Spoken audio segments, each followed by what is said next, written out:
तो एक टेबल पर हम लोग काम कर रहे थे, एम्प्लॉय टेबल। ये एम्प्लॉय टेबल का डेटा आ गया। अब यहाँ पर हम ये चाहते हैं कि जब भी कोई नया एम्प्लॉय इंसर्ट होगा, हमें उस एम्प्लॉय का नेम बताना होगा, उसकी एम्प्लॉय आईडी बतानी होगी। एम्प्लॉय सैलरी अगर हम नहीं बताएंगे तो डिफॉल्ट हमने कुछ सेट कर रखी है, वो आ जाएगी। डिपार्टमेंट हमें बताना पड़ेगा।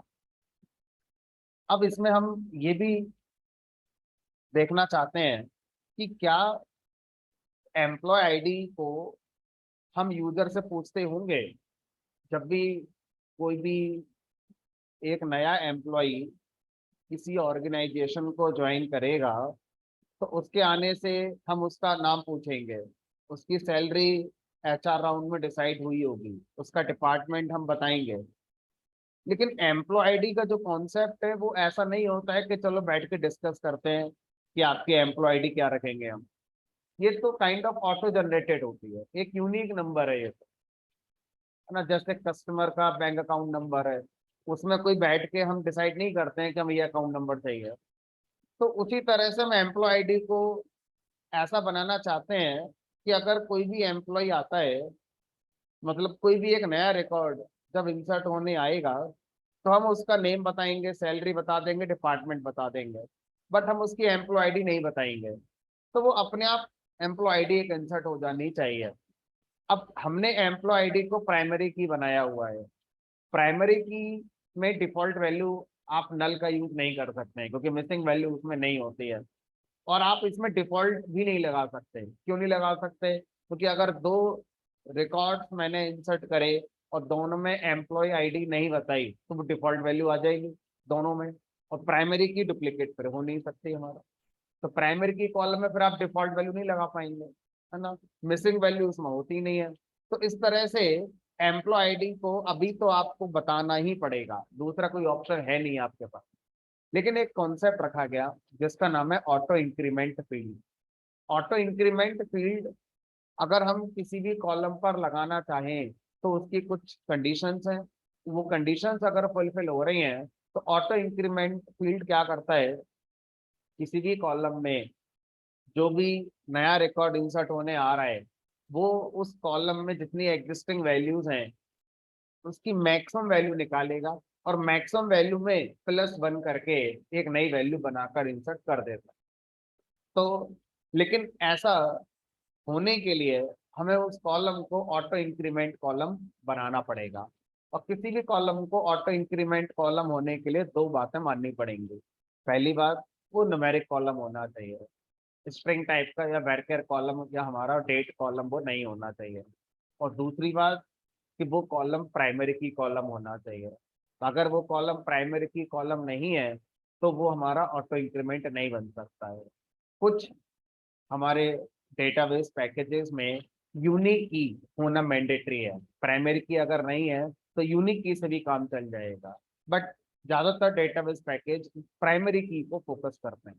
तो अब हम एम्प्लॉय आईडी को ऑटो इंक्रीमेंट बनाने जा रहे हैं, और जो दो रूल होते हैं वो दोनों रूल फुलफिल हमारे ऑलरेडी हो रहे हैं। पहला रूल क्या है कि न्यूमेरिक होना चाहिए, है। अब न्यूमेरिक में इंटीजर भी चलेगा, फ्लोट भी चलेगा, ठीक है।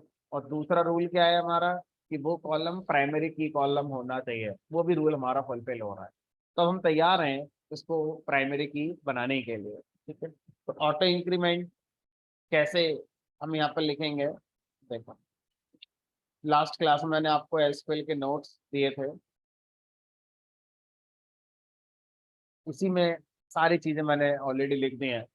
तो ये वाला पॉइंट भी इसमें लिखा हुआ है।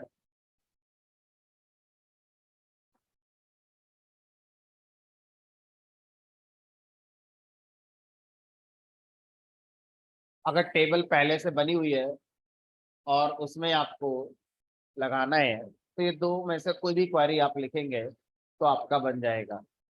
तो अल्टर टेबल, टेबल का नाम, मॉडिफाई, किसको मॉडिफाई करना है, उस कॉलम को जिस पर प्राइमरी की जिस पर ऑटो इंक्रीमेंट लगाना है, तो हमारे केस में एम्प्लॉय आईडी है। उसका टाइप बताना है, हमारा नंबर टाइप चल रहा है इंटीजर टाइप जो भी है, ऑटो इंक्रीमेंट, और ये प्राइमरी की। तो अब देखो इस क्वेरी के अकॉर्डिंग मैं लिखता हूँ, अल्टर टेबल, टेबल का नाम है एम्प्लॉय, मॉडिफाई एम्प्लॉय आईडी। अब एम्प्लॉय आईडी जो कॉलम है उसको हम बदल रहे हैं, तो अगर उसका टाइप नंबर नहीं है तो आप नंबर कर सकते हैं, तो हमने इंटीजर कर दिया, ऑलरेडी इंटीजर ही है, हमने फिर लिखना है। और उसके बाद यहाँ लिख दिया ऑटो अंडरस्कोर इंक्रीमेंट। अब हमारा प्राइमरी की पहले से बना हुआ है, तो हमें प्राइमरी की लगाने की शायद जरूरत नहीं पड़ेगी, क्योंकि हमारा ये कॉलम ऑलरेडी कैसा है, प्राइमरी की कॉलम है। तो ये कमांड से क्या हो गया, अब हमारा जो एम्प्लॉय आईडी कॉलम है ये ऑटो इंक्रीमेंट कॉलम में कन्वर्ट हो गया। अब देखो, अगर अभी आपसे कहा जाए मैक्सिमम वैल्यू क्या है एम्प्लॉय आईडी की, तो 501 है। अब आप एक नया रिकॉर्ड इंसर्ट करिए जिसमें एम्प्लॉय आईडी को नहीं बताना है, तो यहाँ पर हम क्या करेंगे, create table, table sorry create नहीं करना है, इंसर्ट करना है, इंसर्ट इनटू ईएमपी। उसके बाद कॉलम का नाम, जिन जिन कॉलम की वैल्यू इंसर्ट करनी है, एम्प्लॉय नेम की इंसर्ट करनी है। अब एम्प्लॉय नेम ई नेम है,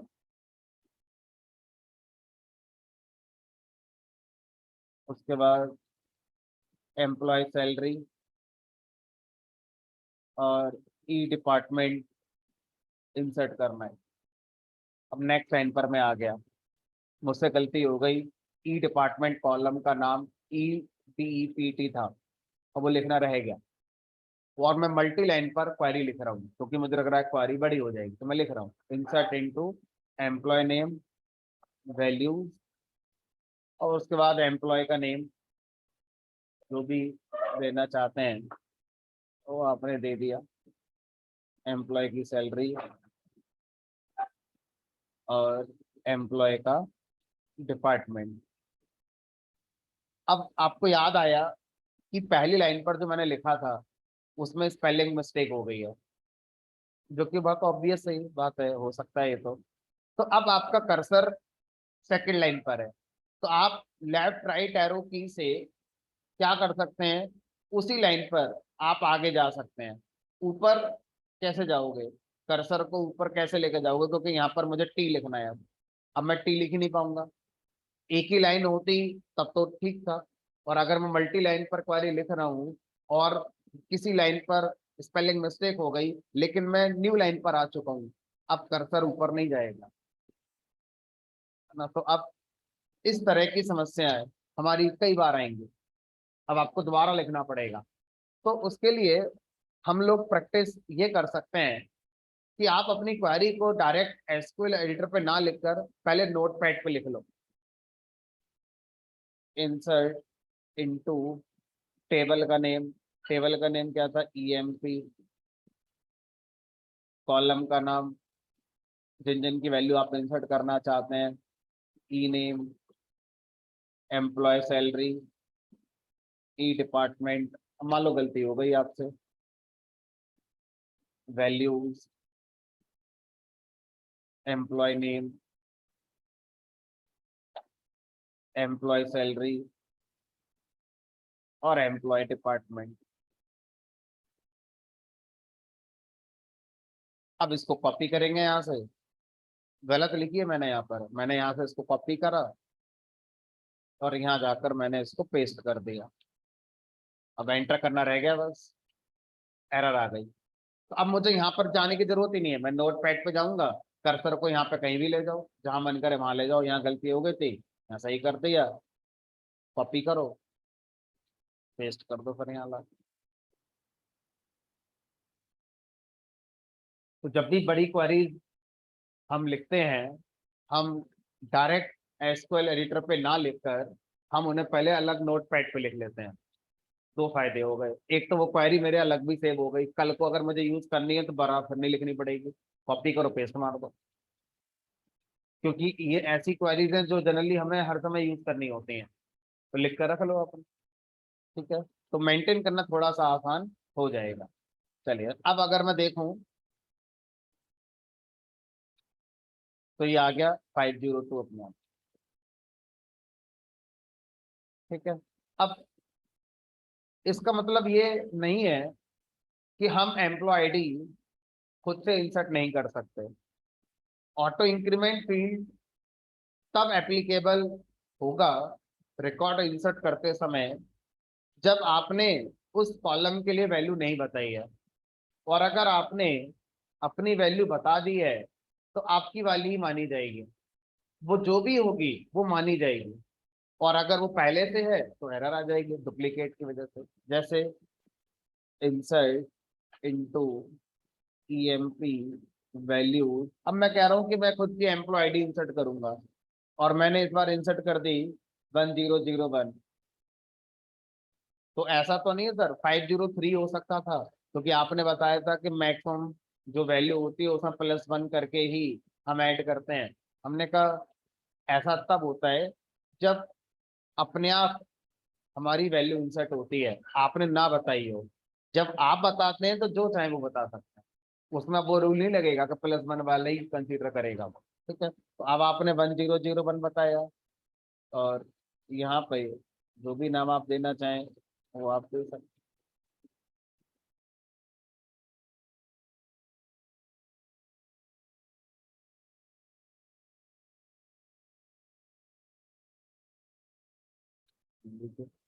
अच्छा, अब अगर मान लीजिए फिर से एक रिकॉर्ड नया इंसर्ट किया जाए जिसमें मैं एम्प्लॉय आईडी ना बताऊं, तो 503 मानेगा या 1002 मानेगा? 1002 मानेगा। हम किसी भी पॉइंट पर ऑटो इंक्रीमेंट की वैल्यू रीसेट कर सकते हैं। जैसे अभी ये 1002 लेगा, देखो अगर मैं इंसर्ट करूं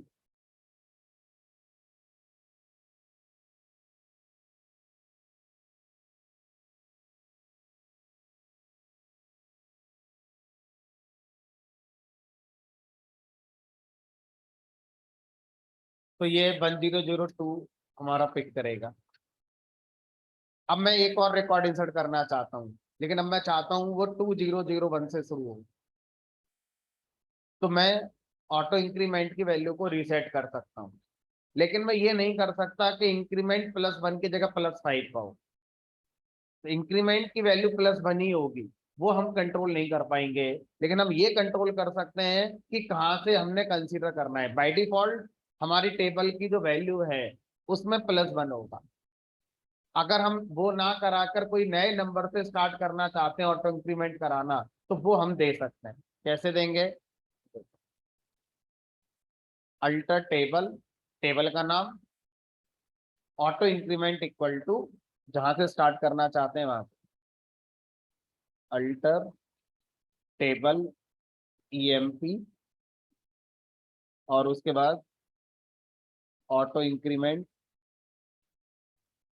इक्वल टू 2005।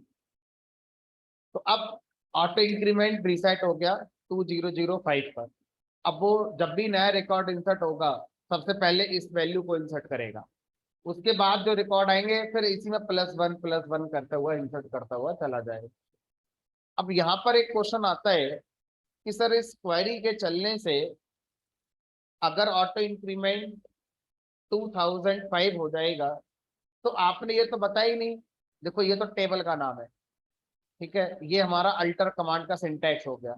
इसमें कहीं कॉलम का नाम तो आप मेंशन कर ही नहीं रहे हो कि ऑटो इंक्रीमेंट किस वाले कॉलम के लिए आप रीसेट कर रहे हो। मान लीजिए दो कॉलम पर ऑटो इंक्रीमेंट लगा होगा, तो कौन से वाले कॉलम का ऑटो इंक्रीमेंट ये हो जाएगा, क्योंकि इस पूरी क्वेरी में कहीं भी उस कॉलम का नाम नहीं है। तो ऑटो इंक्रीमेंट एक टेबल में एक ही कॉलम पर लग सकता है, एक से ज्यादा पे नहीं लग सकता।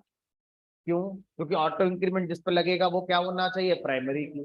और प्राइमरी की कॉलम कितने हो सकते हैं, टेबल में एक ही हो सकता है, इसलिए ऑटो इंक्रीमेंट कॉलम भी टेबल में एक ही होगा, इसलिए बताने की जरूरत नहीं है। एंटर कर देते हैं। अब अगर मैं रिकॉर्ड इंसर्ट करता हूं,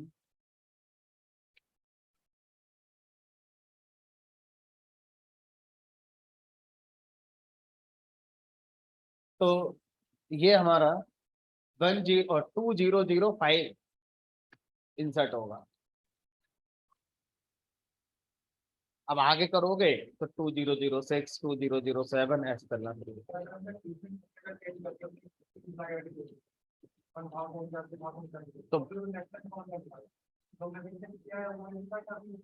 तो मैंने क्या करा, फिर से इसको रीसेट कर दिया और ये 1005 कर दिया। 1005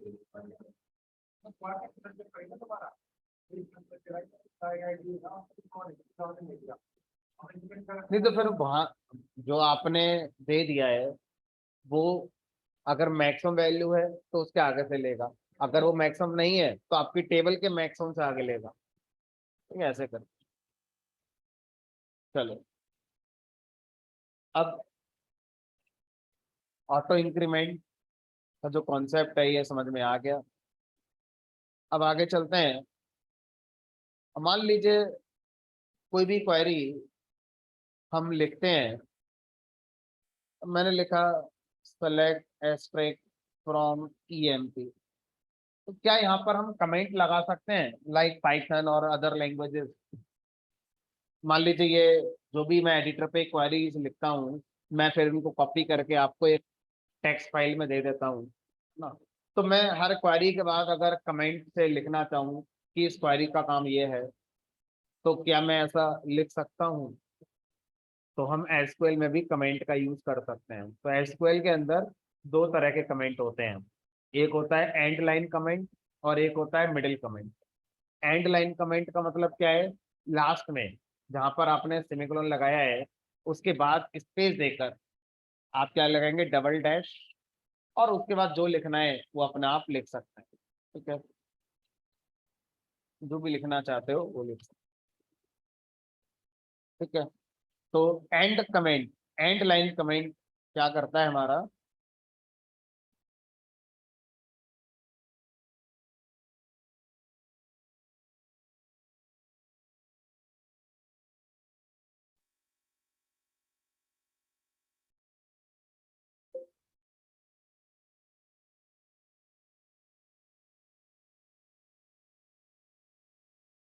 डबल डैश है ना, ये क्या है, एंड ऑफ लाइन कमेंट, ये आपको यूज करना है। और दूसरा होता है हमारा, कहीं भी लिख सकते हो, स्लैश एस्ट्रिक से शुरू करो और एस्ट्रिक स्लैश के बाद खत्म करो। यहाँ पर एक स्पेस लगाने का ध्यान रखना, डबल डैश फिर स्पेस, ध्यान रखो। It will fetch all column all.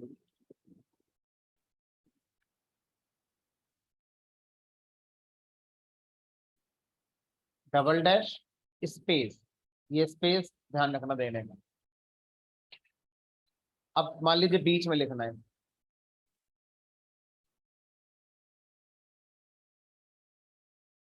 मैं यहाँ पर कुछ लिखना चाह रहा हूँ, तो यहाँ पे क्या दोगे, स्लैश एस्ट्रिक, जो भी लिखना है एस्ट्रिक स्लैश।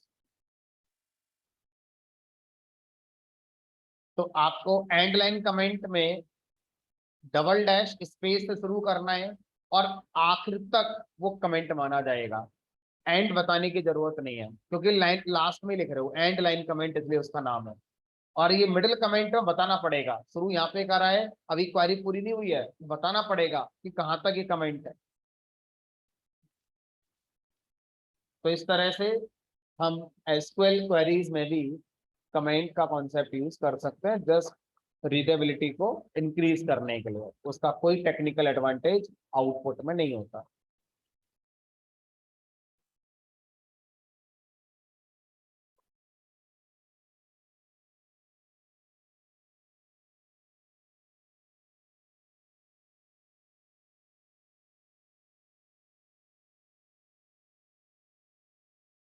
किसी भी कॉलम का, टेबल का, यहाँ पर हम पाइथन की तरह ही एलियास बना सकते हैं। एलियास क्या होता है, जैसे हम लोग पाइथन में मॉड्यूल इंपोर्ट करते थे, तो हम एज कीवर्ड लगाकर उसका एक एलियास बना देते थे, शॉर्ट नेम। उसी तरह से यहाँ भी हम ऐसा कर सकते हैं। क्या मैं कहना चाह रहा हूँ, तो मैं लिखा select employ salary from EMP. जब मैं इस क्वेरी को रन कराऊंगा, एम्प्लॉय टेबल से सैलरी कॉलम पे सारी वैल्यूज मेरे पास आ जाएंगी। तो ये कोई नई बात नहीं थी, ये हम जानते थे। अब मैं चाहता हूं कि जो सेलेक्ट क्वेरी का रिजल्ट आता है, उस रिजल्ट में जो टेबलर फॉर्म में आप डेटा देखते हैं, तो वहां पर कॉलम के जो हेडर आ रहे हैं वो वही आते हैं जो कॉलम आपने सेलेक्ट करे हैं। अब मैं अपने रिजल्ट में कॉलम के हेडर बदलना चाहता हूँ, एक्चुअल टेबल में नहीं बदलना चाहता। एक्चुअल टेबल में जो है वही रहे, लेकिन इस वाले आउटपुट के लिए मैं उसे बदलना चाहता हूँ। तो आप बदल सकते हैं, ठीक है। और कैसे बदलते हैं, एलियास देकर। कैसे देंगे एलियास, देखो यहाँ लिखेंगे select employ salary as salary from EM. तो जो भी कॉलम आप सेलेक्ट कर रहे थे उसके आगे एज और उसका एक एलियास नेम देंगे। क्या देंगे, जो आपका मन करे, जो आप दिखाना चाहते हैं वो आप देंगे। तो ये सिर्फ इस वाले रिजल्ट पे ही एप्लीकेबल होगा, आगे के सारे रिजल्ट पर नहीं। एक्चुअल टेबल में चेंज नहीं हो गया हो।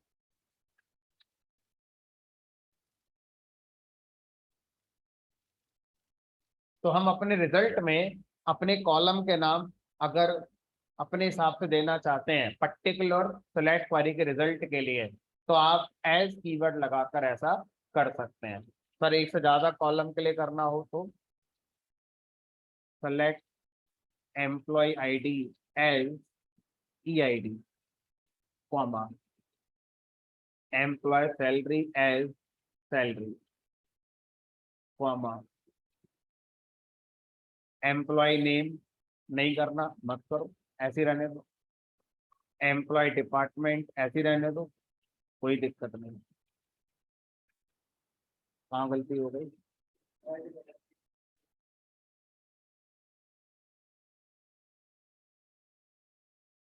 तो जिन जिन के अलियास आपने बनाए वो दिख रहे हैं, और जिनके नहीं बनाए उनके एक्चुअल नाम ही दिख।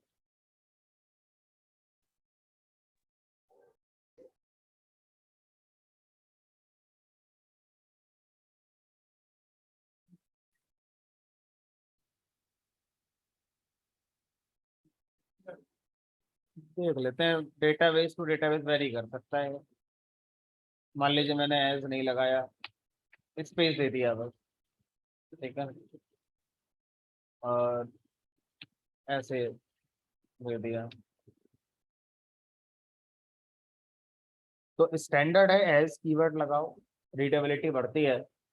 और अगर ऐसे लगाओगे तो कंफ्यूजन है, हो सकता है सामने वाला ये सोचे कॉमा लगाना भूल गए, कॉलम दो सेलेक्ट करने थे, तो रीडेबिलिटी में प्रॉब्लम आ सकती है। तो चल ये भी रहा है, लेकिन अगेन चल रहा है, इस बात को हम श्योरिटी के साथ नहीं कह पाएंगे हर डेटाबेस पैकेज में चल जाएगा।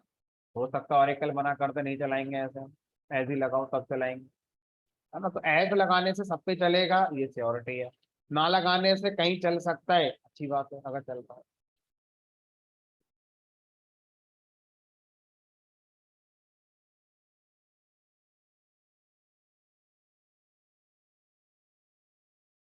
इस अप्रोच का कोई बहुत ज्यादा खास एडवांटेज नहीं होता, क्योंकि अगर मान लीजिए आपके टेबल में 15-20 कॉलम्स हैं, सबकी अलाइसिंग आप कर रहे हो, ठीक है, तो बहुत ज्यादा लिखना पड़ जाएगा, क्योंकि एस्ट्रिक के साथ ये चलेगा नहीं, एक एक कॉलम के साथ ही लगाना पड़ेगा, तो बहुत लिखना पड़ जाएगा। ठीक है, तो इसका बहुत ज्यादा यूज कब होता है, जब हम सेलेक्ट कमांड के साथ किसी एक्सप्रेशन को लिखते हैं। अभी हम सेलेक्ट कमांड के बाद कॉलम का नाम या एस्टेरिस्क सिंबल, ये दो चीजें लिखना जानते हैं। हम सेलेक्ट कमांड के बाद एक एक्सप्रेशन भी लिख सकते हैं। क्या वो एक्सप्रेशन होता है ये अभी हम देखेंगे। ठीक है, चलो। तो अब मान लीजिए मेरे पास एम्प्लॉय टेबल का डेटा हो गया। अब मुझे क्या करना है, मुझे इसमें कुछ एनालिसिस करनी है। एनालिसिस करनी है का मतलब है कोई रिपोर्ट बनाकर मुझे देनी है। ठीक है, तो मुझसे कुछ क्वेश्चन पूछे गए कि बताओ भाई कंपनी का खर्चा कितना आता है सैलरी के ऊपर। अब मुझे इस बात का आंसर देना है, तो कैसे देंगे? यहाँ पर जितनी भी एम्प्लॉय की सैलरीज हैं सबका सम कर दो। अब ऐसा थोड़ी ना होगा कि आप कैलकुलेटर लेके बैठे होंगे और एक एक को कैलकुलेटर पर टाइप करके लिख रहे होगे, तो फायदा क्या होगा यहाँ लाने का। तो हमें एसक्यूएल के अंदर कॉन्सेप्ट दिया गया एग्रीगेट फंक्शंस। तो एक कॉन्सेप्ट आता है एग्रीगेट फंक्शन।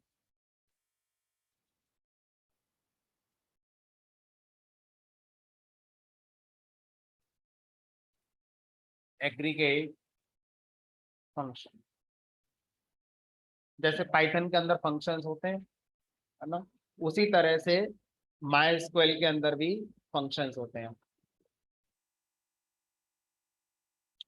तो जितने भी फंक्शंस हैं उनको अलग अलग कैटेगरी वाइज अगर हम समझें, तो एक कैटेगरी है फंक्शंस की जिन्हें बोलते हैं एग्रीगेट फंक्शन। एग्रीगेट शब्द का मतलब होता है जब आपके पास बहुत सारी वैल्यूज हो तो उन बहुत सारी वैल्यू को सिंगल वैल्यू से किसी को समझाना। तो हम क्या बोलते हैं, हमने एग्रीगेट करके बताया। एग्रीगेट का मतलब हमेशा एवरेज नहीं होता। जैसे हमसे 10th का कोई पूछे कि आपके एग्रीगेट मार्क्स क्या हैं, तो वहां पर हम एग्रीगेट शब्द का मतलब एवरेज अपने आप मान लेते हैं। बट इन जनरल एग्रीगेट शब्द का मतलब एवरेज नहीं होता है। एग्रीगेट शब्द का मतलब होता है बहुत सारी वैल्यूज को सिंगल वैल्यू से रिप्रेजेंट करना। अब जैसे मैं आपसे कहूं कि आपके इस एग्जाम्पल में मुझे सैलरीज का सम चाहिए, तो जो सम आएगा वो सिंगल वैल्यू तो आएगी। तो उसको भी हम क्या बोलेंगे कि सम एक एग्रीगेट फंक्शन है। अगर मैं आपसे कहूं सर इन सारे एम्प्लॉय की एवरेज सैलरी मुझे बताइए, तो वो एवरेज सैलरी सिंगल ही तो आएगी, तो वो भी एक एग्रीगेट ऑपरेशन। अगर आपसे मैं कहूं कि इन सारे एम्प्लॉयज में सबसे मिनिमम सैलरी क्या है ये मुझे बताइए, तो मिनिमम सैलरी कोई एक ही तो होगी, तो वो भी क्या है, एक एग्रीगेट ऑपरेशन है। मैक्सिमम सैलरी एक एग्रीगेट ऑपरेशन। तो हर वो ऑपरेशन एग्रीगेट ऑपरेशन कहलाता है जो मल्टीपल वैल्यू से सिंगल वैल्यू का रिजल्ट लाकर हमें देता है। अब वो सिंगल वैल्यू का रिजल्ट क्या है वो आपको पता होगा कि आपने क्या पूछा था। ठीक है, तो माई एसक्यूएल के अंदर कुछ फंक्शंस होते हैं। जैसे एक फंक्शन है हमारा मिन, एक फंक्शन होता है हमारा मैक्स, एक फंक्शन होता है सम, है जी, एक फंक्शन होता है एवरेज। नहीं दिख रहा? ध्यान से देखो, दिख रहा है? तो मेन होता है, मैक्स होता है, सम होता है, एवरेज होता है, इस तरह से एटसेट्रा। ठीक है, और भी ऐसे फंक्शंस हमारे पास होते हैं।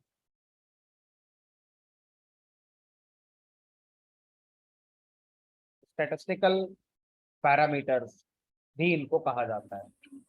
तो कोई आपसे कहे कि मुझे माई में स्टैटिस्टिक्स के कॉन्सेप्ट को अप्लाई करना है, तो कैसे कर सकते हैं? Using aggregate function. चलिए, अब इनका कैसे इस्तेमाल करते हैं कोड में वो देखिए। तो इन सब का इस्तेमाल सेलेक्ट के साथ होता है। इंसर्ट, डिलीट, अपडेट, इन सब में इनका कोई यूज नहीं है। इन सारे फंक्शंस को यूज होने की जो शर्त है वो यही है, सेलेक्ट कमांड के साथ चलें। इंसर्ट के साथ नहीं, डिलीट के साथ नहीं, अपडेट के साथ नहीं।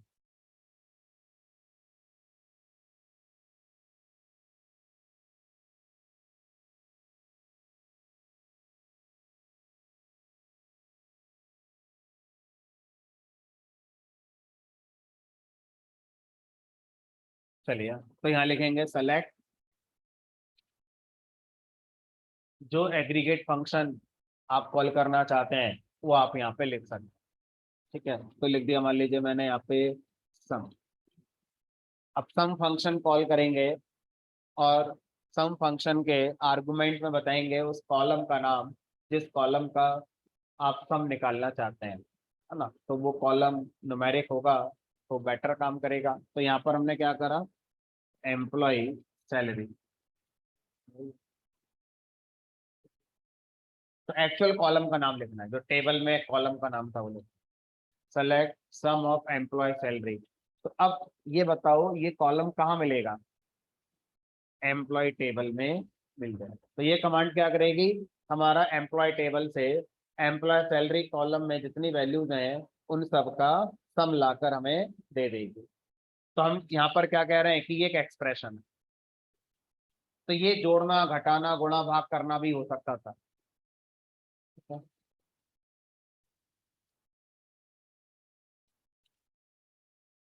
चलिए, अब सेलेक्ट क्वेरी से जब भी रिजल्ट आता है तो हमने देखा है वो रिजल्ट टेबुलर फॉर्मेट में ही आता है। तो अब ये बताओ इस एक्सप्रेशन से कितनी वैल्यू रिजल्ट में आएंगी, सिंगल वैल्यू आएगी। अब वो सिंगल वैल्यू दिखाएं कैसे, क्योंकि सेलेक्ट कमांड से जब भी डेटा आता है हमेशा टेबुलर फॉर्म में आता है। तो सबसे पहले कॉलम का हेडर, कॉलम का हेडर क्या लगाएं, क्योंकि कॉलम का हेडर तो वही आता था जो कॉलम सेलेक्ट होता था। अब अभी तो हमने कॉलम सेलेक्ट करा ही नहीं है। तो अब होता क्या है इस केस में, जो एक्सप्रेशन आपने लिखा था वही हेडर बन जाता है और जो इसका रिजल्ट आया था वो एक सिंगल रो में अकेले वैल्यू बनाकर उसको दिखा दिया जाएगा।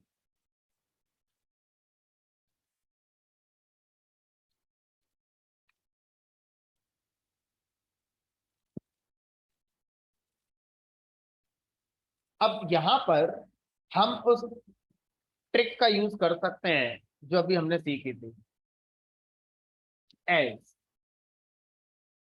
सम ऑफ सेल। रीडेबिलिटी हमारी बढ़ जाएगी जब हम फ्लैट के आगे कोई एक्सप्रेशन लिखते हैं रादर देन कॉलम का नाम।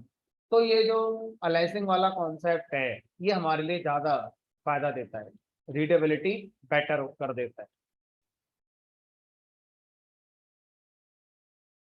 तो अब मुझे पता चल गया कि मेरी कंपनी में काम करने वाले जितने भी एम्प्लॉयज हैं उनका मंथली एक्सपेंस इतना आता है, 8,27,000 रुपए का मेरा एक महीने का खर्चा है। अब मैं अपना हिसाब किताब लगाऊंगा कि मेरा टोटल रेवेन्यू कितना है, इतना मैं खर्चा करता हूँ सैलरी पर, बिजली पे कितना खर्च कर रहा हूँ, या टोटल इंफ्रा पे मेरा कितना खर्चा हो रहा है। तब मैं देखूंगा कि कंपनी मेरी सही चल रही है कि नहीं चल रही है। एनालिसिस में क्या है, यही तो होता है डिसीजन लेना।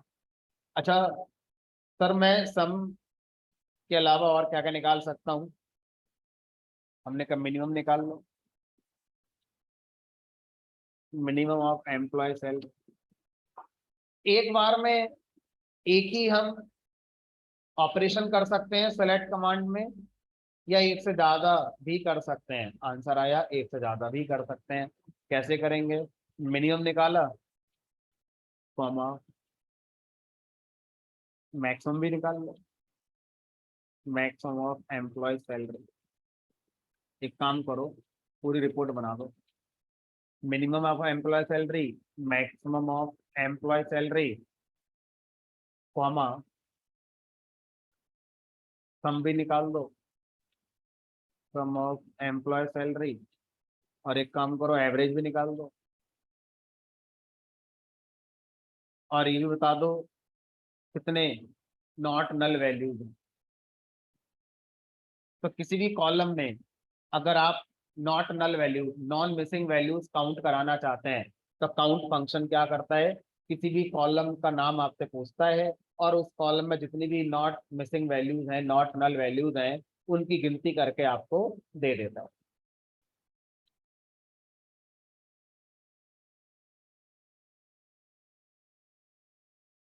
कॉलम का नाम कहाँ गलत लिख दिया है?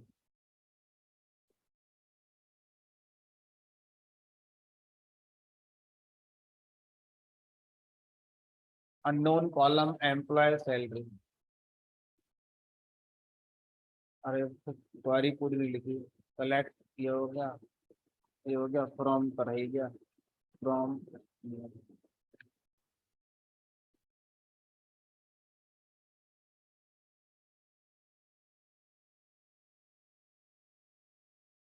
तो भाई आपकी कंपनी में कोई एम्प्लॉय ऐसा है जिसकी सैलरी सबसे कम है, वो है 18,000 सैलरी।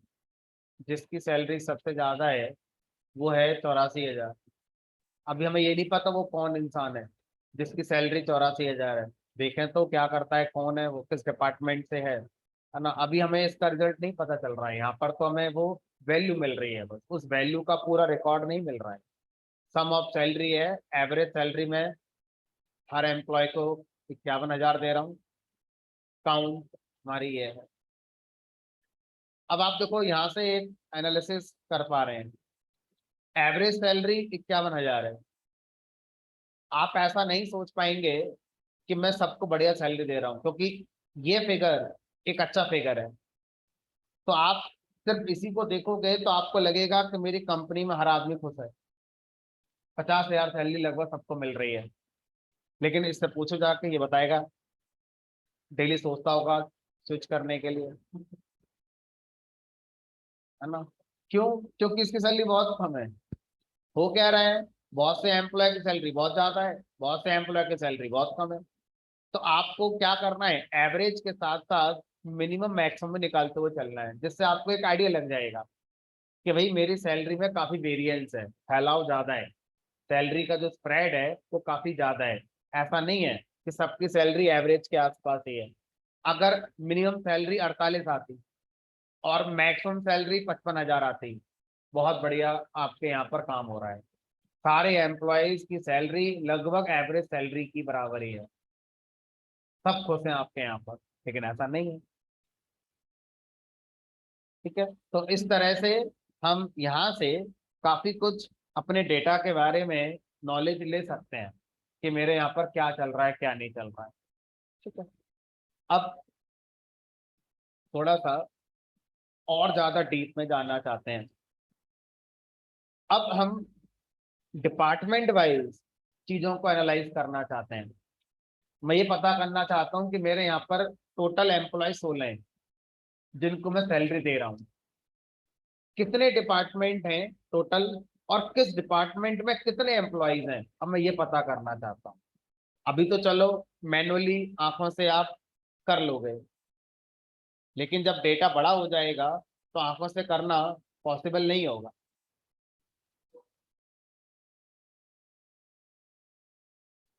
भाई आप गिन लो, ऑटोमेशन में 1 2 3 4 5 6,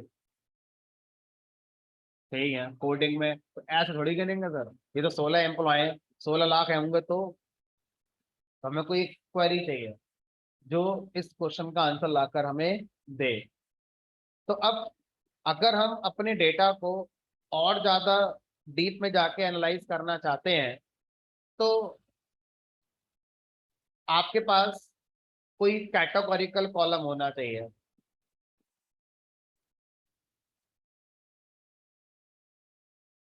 देखो, अगर हम स्ट्रिंग कॉलम की बात करें, जिसको हम बैरकर कह रहे हैं, आसान भाषा में मैंने स्ट्रिंग बोल दिया, तो स्ट्रिंग कॉलम को जनरली दो नामों से जाना जाता है। एक होता है कैटेगोरिकल कॉलम और एक होता है टेक्स्ट कॉलम। कैटेगोरिकल कॉलम वैरकर ही होगा, मतलब स्ट्रिंग कॉलम हमारे यहाँ वैरकर है ना, यहाँ पर हम वैरकर की बात करते हैं। तो कैटेगोरिकल कॉलम वो है जिसमें फिक्स नंबर ऑफ वैल्यूज होती हैं, उन्हीं में से आती रहेंगी, हर रो में उन्हीं में से कोई वैल्यू आएगी।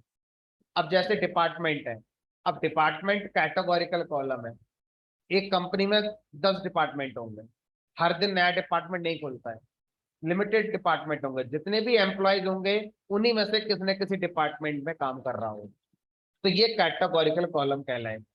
अब क्या आप ऐसा फिक्स कर सकते हैं कि मेरी कंपनी में यही नाम के एम्प्लॉय काम करते हैं, हर एम्प्लॉय का नाम इन्हीं में से कोई होगा?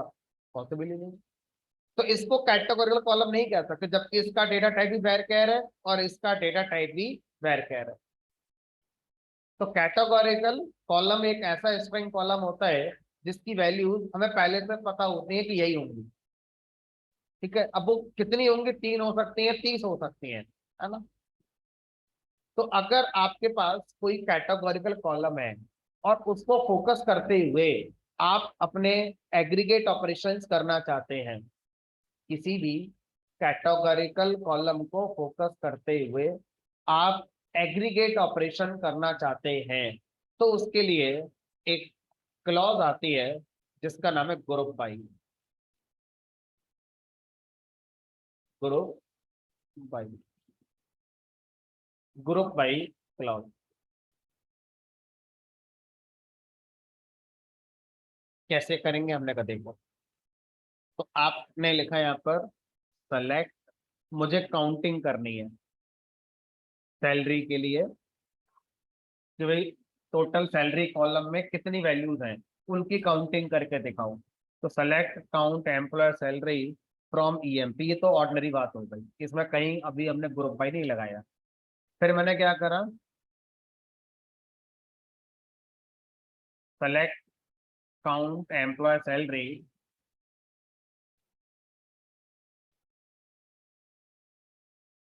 फ्रॉम ईएमपी ग्रुप बाई, और उस कॉलम का नाम जिस कॉलम के बेस पर ग्रुप बनाना है, ई डिपार्टमेंट। चलो अभी देखते हैं क्या आ रहा है। ठीक है, अभी जो रिजल्ट है वो तो आया। इसने क्या करा, इसने काउंटिंग करी किस कॉलम की वैल्यूज की, सैलरी कॉलम में जो वैल्यूज है उनकी काउंटिंग करी, लेकिन अब शुरू से लास्ट तक काउंटिंग नहीं करी, ग्रुप बनाकर काउंटिंग करी। कैसे ग्रुप बनाया होगा, इस कॉलम के बेस पर, ई डिपार्टमेंट जो कॉलम है उसके बेस पर ग्रुप बनाया होगा। तो क्या करा उसने, इस कॉलम में जहां जहां वैल्यू सेम है उनको एक तरफ काउंट कर लिया। तो इस कॉलम में कोई ऐसी वैल्यू है जो 6 बार आई है, और कोई ऐसी वैल्यू है जो 7 बार आई है, कोई एक ऐसी वैल्यू भी है जो 3 बार आई है। अब हमें ये नहीं पता चल रहा है कि वो कौन सी है जो 6 बार आई है, वो कौन सी जो 7 बार आई है। तो उसके लिए हम क्या करेंगे, यहाँ पर काउंटिंग से पहले एम्प्लॉय का डिपार्टमेंट भी सेलेक्ट कर लेते हैं। तो अब काउंटिंग के पहले डिपार्टमेंट का नाम भी लिखकर आ जाएगा। ठीक है, ऑटोमेशन डिपार्टमेंट में 6 एम्प्लॉयज काम करते हैं जिनको सैलरी दी जा रही है। कोडिंग डिपार्टमेंट में 7 एम्प्लॉयज काम करते हैं जिनको सैलरी मिल रही है। और अकाउंट्स डिपार्टमेंट में 3 एम्प्लॉयज हैं जिनको सैलरी दी जा रही है।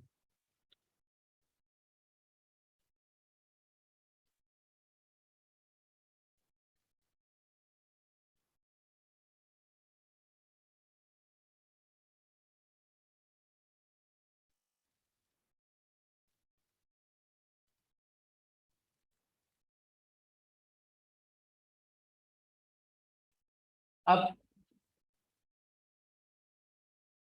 मुझे कहा गया कि मुझे अपनी रिपोर्ट में सिर्फ उन डिपार्टमेंट के बारे में बताओ जिसमें कम से कम 5 एम्प्लॉय हो।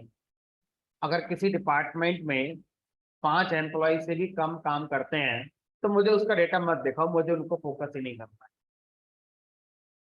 कैसे करें इस काम को, अभी क्या है, अभी एक क्वेरी आपका डिपार्टमेंट कॉलम के अकॉर्डिंग ग्रुप बना देगी। ग्रुप का मतलब समझ में आ गया। जैसे मैं आपसे कहूँ इस क्लास में अभी 38 लोग बैठे हुए हैं। अब 38 लोग अगर मैंने काउंट करे तो 1 2 3 4 38 तक काउंट करता हुआ चला गया। अब मैंने कभी ऐसे नहीं, जिनका नाम ए से शुरू होता है वो कितने हैं, जिनका नाम बी से शुरू होता है वो कितने हैं, ऐसे काउंट करो। तो हो सकता है कि ए से शुरू होने वाले 5 लोग हों, बी से शुरू होने वाले 8 लोग हों। तो मैंने क्या करा, आपके ग्रुप बना दिए। कैसे बनाया, आपके नाम का पहला लेटर यूज करके। हो सकता है कि मैं एज वाइज ग्रुप बना दूं कि भाई जिनकी एज 20 से 25 के बीच में है वो एक जगह गिने जाएंगे, जिनकी एज 25 से 30 के बीच में है वो एक जगह गिने जाएंगे। फिर से ग्रुप बना दिया मैंने, समझ रहे हो। तो ग्रुप हम किसी बेस पे बना सकते हैं। उसी तरह से टेबल के अंदर हमने क्या करा, डिपार्टमेंट के अकॉर्डिंग ग्रुप बनाया कि भाई डिपार्टमेंट कॉलम में जहां जहां पर एक डिपार्टमेंट के लोग हैं वो एक जगह आ जाएं, जो दूसरे डिपार्टमेंट की रिकॉर्ड्स हैं वो एक जगह हो जाएंगे, और जो तीसरे डिपार्टमेंट के रिकॉर्ड्स हैं वो एक जगह हो जाएंगे। तो ग्रुप का ये काम यही होता है, आपके रिकॉर्ड्स को, आपके टेबल में जो रोज हैं उनको ग्रुप कर दें। ग्रुप का मतलब क्लियर होता है, सिमिलर टाइप के रिकॉर्ड्स को एक जगह लेकर आना। और वो सिमिलर टाइप का रिकॉर्ड किस बेस पर बनेगा वो आप ग्रुप बाई में बताते हो इस कॉलम के हिसाब से। अभी जो मैंने आपसे पूछा उसका आंसर, मुझसे ये पूछा गया कि वो डिपार्टमेंट हमें दिखाई जाए जिनमें कम से कम 5 एम्प्लॉय काम करते हैं। अगर 5 से कम काम करते हैं तो मुझे उसका डेटा देखने में कोई इंटरेस्ट नहीं है। क्या करें, पहले तो ग्रुप बाई से हम क्या करेंगे, रिजल्ट लेकर आएंगे। अब उस रिजल्ट में जो काउंट वाला फील्ड है, उस काउंट वाले फील्ड पे कंडीशन लगाएंगे कि where count of employ sal is greater than equal to 5। अब यहां पर एक नई बात हमें सीखनी है कि जब ग्रुप बाई से कोई भी रिजल्ट आता है, उस रिजल्ट को फर्दर फिल्टर करना है। क्योंकि जो आपने पूछा है उसमें यही है कि जो अभी रिजल्ट आया है उस रिजल्ट को फर्दर फिल्टर करना है। तो ग्रुप बाई के रिजल्ट को फर्दर फिल्टर करने के लिए हैविंग क्लॉज लगाते हैं, वेयर नहीं लगाते हैं। वेयर का यूज कहाँ होता है, एक्चुअल टेबल से डेटा को फिल्टर करने के लिए वेयर का यूज होता है।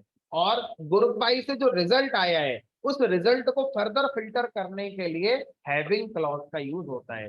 FAQ, frequently asked question in interview room. क्या, वेयर और हैविंग में क्या डिफरेंस होता है, दोनों में कंडीशन लिखी जाती है। तो आप आंसर देंगे वेयर एक्चुअल फिजिकल टेबल पे जो रिकॉर्ड्स हैं उनको फोकस करता है, और जो हैविंग है वो जो ग्रुप वाइज से रिजल्ट आया है उस रिजल्ट पर हमारा काम करता है। तो कैसे लगाएं, यहाँ पर यहाँ लिखेंगे group by department having. Having, अब हैविंग के बाद आप क्या लिखोगे, हैविंग के बाद उन कॉलम का नाम ही लिखोगे जो टेबल के अंदर है। हैविंग के बाद उन कॉलम्स का नाम लिख सकते हो जो अभी आपके ग्रुप वाइज के रिजल्ट में आए हैं। तो ग्रुप वाइज के रिजल्ट में कौन कौन से 2 कॉलम आए हैं, 2, एक ये और एक ये। इन दोनों में से ही कोई भी आप हैविंग के आगे यूज कर सकते हो। ठीक है, कोइंसिडेंटली ये हमारे रिजल्ट में भी है और एक्चुअल टेबल में भी है, लेकिन ये हमारे सिर्फ रिजल्ट में है, एक्चुअल टेबल के अंदर तो इस नाम से कोई कॉलम नहीं है। तो मैं इन दोनों का यूज कर पाऊंगा। ठीक है, तो हैविंग काउंट ऑफ, अब सोचो अगर मैंने यहाँ पर इसका एलियास दे रखा होता तो मुझे आगे लिखने में कितनी आसानी होती, पूरा बार बार लिखना नहीं पड़ता यहाँ पर। मैं क्या मैं कहना चाह रहा हूँ बताऊंगा। Having count of employ salary is greater than equal to,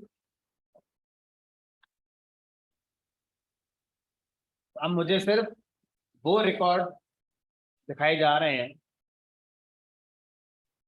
जिनमें कम से कम 5 एम्प्लॉय जरूर होंगे, उन्हीं डिपार्टमेंट को मुझे दिखाया जा रहा है।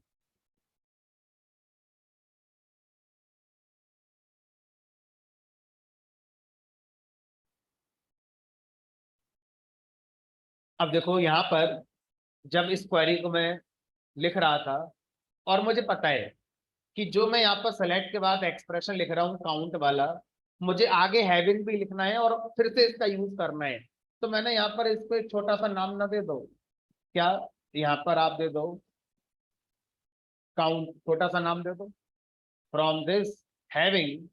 अब यहाँ पर पूरा नाम लिखने की जरूरत नहीं है, क्या लिख के देख सकते हैं, काउंट लिखकर देख सकते हैं। ठीक है, तो अगर आप किसी भी क्वेरी में किसी एक्सप्रेशन को सेलेक्ट कर रहे हैं और आपको लगता है कि वो एक्सप्रेशन फिर से आगे यूज होगा जैसे यहाँ पर हुआ था, तो आप क्या करें, बेटर अप्रोच है उस एक्सप्रेशन को एक अलियास दे दें, ताकि आगे जब भी इसका यूज हो तो अब इसका जो अलियास है वही यूज होगा, तो थोड़ा सा क्वेरी लिखना शॉर्ट हो जाएगा।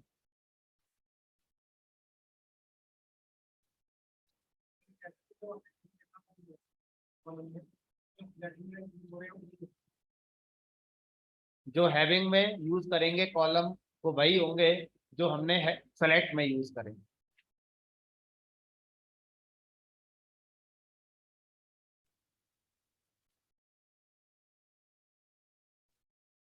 तो सबका अपना अपना एक नजरिया होगा समझने का। आप ऐसे भी समझ सकते हैं जैसे आपने बोला, आप ऐसे भी समझ सकते हैं कि हैविंग में सिर्फ वही कॉलम्स यूज होंगे जो हमारे अभी रिजल्ट में ग्रुप वाइज से निकल कर आ रहे होंगे।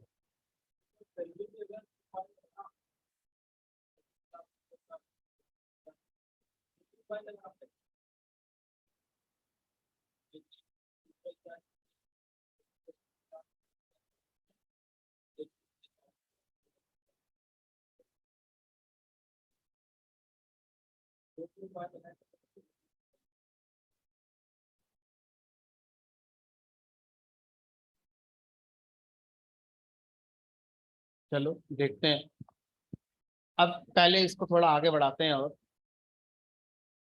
अब मान लीजिए वापस से मैं यहाँ पर आ गया और अब मैं कहना चाहता हूँ कि मुझे डिपार्टमेंट वाइज एवरेज सैलरी बताओ। अभी आपने जो एवरेज फंक्शन चलाया है वो पूरे सैलरी कॉलम पे चलाया है। अब मैं हर डिपार्टमेंट की अलग अलग एवरेज सैलरी देखना चाहता हूँ, तो कैसे देखोगे, यहाँ पर डिपार्टमेंट डिपार्टमेंट की एवरेज सैलरी, एवरेज ही देखनी है बस, काउंट छोड़ो।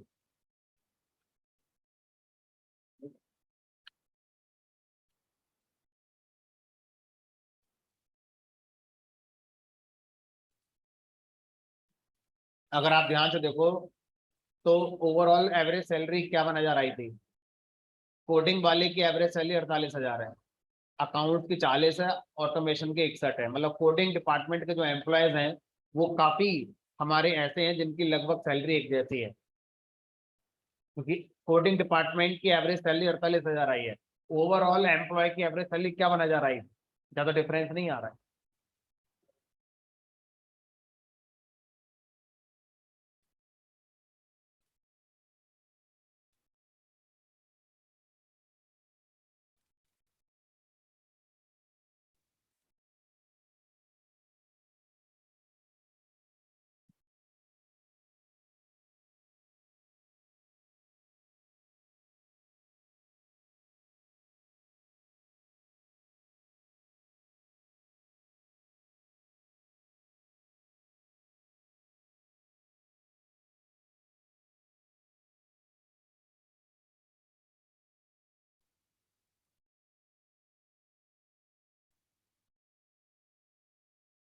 अब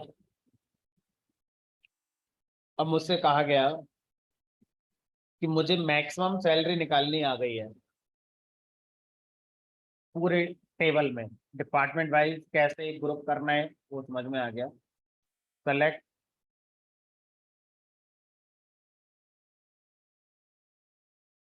maximum employ salary from EM.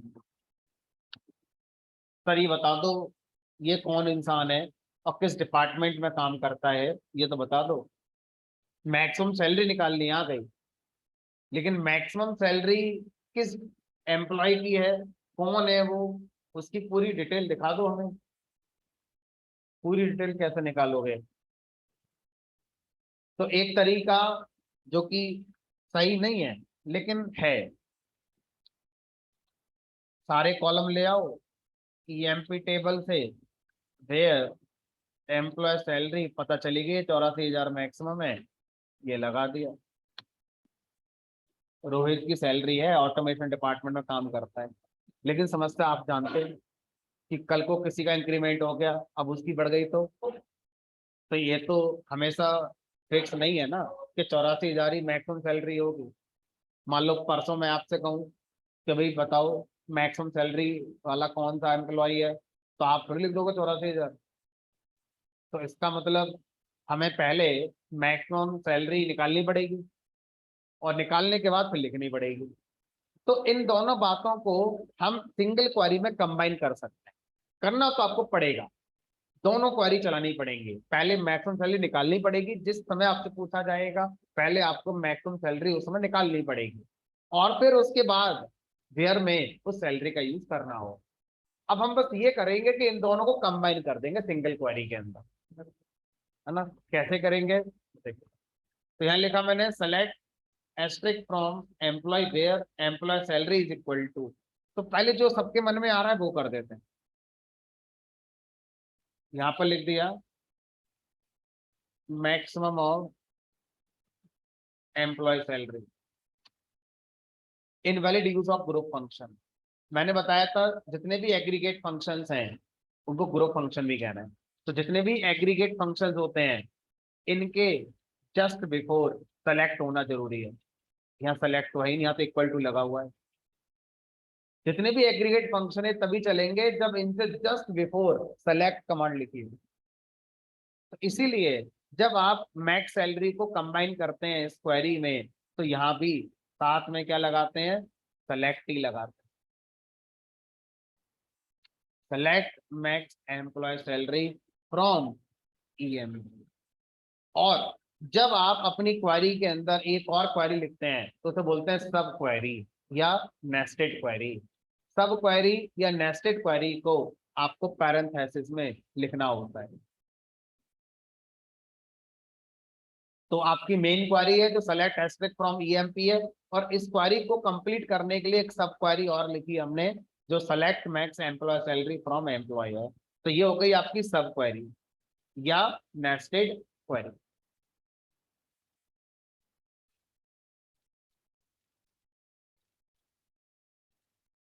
तो जब भी आपको हाईएस्ट सैलरी वाला डेटा चाहिए तो आप इस कमांड का यूज करके हाईएस्ट सैलरी वाला डेटा ला सकते हैं।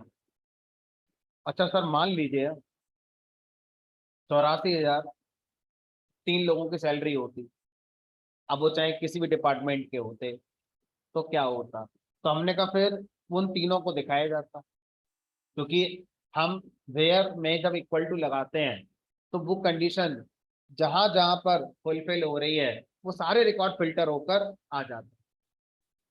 भाई सोचो, जब आप लिखते हो where salary is greater than 50,000, तब तो नहीं सोचते कि एक ही रिकॉर्ड आएगा कि सारे आएंगे, तो ऑब्वियस है सारे ही आएंगे जो 50,000 से ज्यादा होंगे। तो इसी तरह से जब इक्वल टू मैच करते हैं तो उस इक्वल टू की वैल्यू जितनी मैच हो रही है सारे रिकॉर्ड मैच होकर आते हैं, एक नहीं आता है वहां पर। ठीक है, तो जितने भी होंगे हाईएस्ट सैलरी लेने वाले सब के सब यहाँ पर आ जाएंगे। ठीक है, इस क्वेरी को एक अल्टरनेट वे से लिखा जा सकता था बिना नेस्टेड क्वेरी लगाए हुए। अगर कोई आपसे बोले कि बिना नेस्टेड क्वेरी या बिना सब क्वेरी का यूज करे हुए इस काम को करके दिखाइए, तो कैसे कर सकते हैं, जो कि एक अच्छी अप्रोच नहीं है लेकिन है। Select asterisk from employ order by employ salary descending. तो इससे क्या होगा, इससे मेरा डेटा डिसेंडिंग ऑर्डर में आ जाएगा। ठीक है, ये आ गया, तो हाईएस्ट सैलरी वाला रिकॉर्ड पहले आ गया। अब मुझे बाकी दिखानी नहीं है, तो मैं यहाँ पर क्या लगा दूंगा, लिमिट। अब मुझे क्या दिखाना है, शुरू का एक ही दिखाना है। इस वाली अप्रोच में नुकसान क्या होगा, अगर मान लीजिए तीन एम्प्लॉय ऐसे हैं जिनकी सैलरी 84,000 है, तो लिमिट में आपको क्या पता पहले से कि एक लगाएं कि दो लगाएं कि तीन लगाएं कि चार लगाएं, आप तो एक ही लगा पाओगे। ठीक है, दोबारा सुनो, ये वाली अप्रोच अच्छी नहीं मानी गई। क्यों नहीं मानी गई, काफी लोगों को समझने में दिक्कत हो रही है। तो मैं एक काम करता हूँ, किसी की सैलरी एक और 84,000 कर दे रहा हूँ। किसकी करोगे? हमने किसी की करा लो।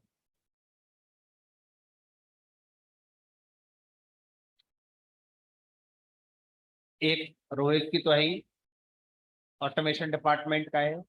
मान लो हार्दिक की भी कर देते हैं, 208 इसकी एम्प्लॉय आईडी है। नहीं, ये भी ऑटोमेशन का है, छोटा ले लेते हैं कोई, इसकी कर देते हैं। ठीक है की अकाउंट्स डिपार्टमेंट का है, 28,000 से इसकी भी 84 कर देते हैं। Update employ set employ salary equal to 84,000, where employ ID equal to कितनी है भाई उसकी, 401।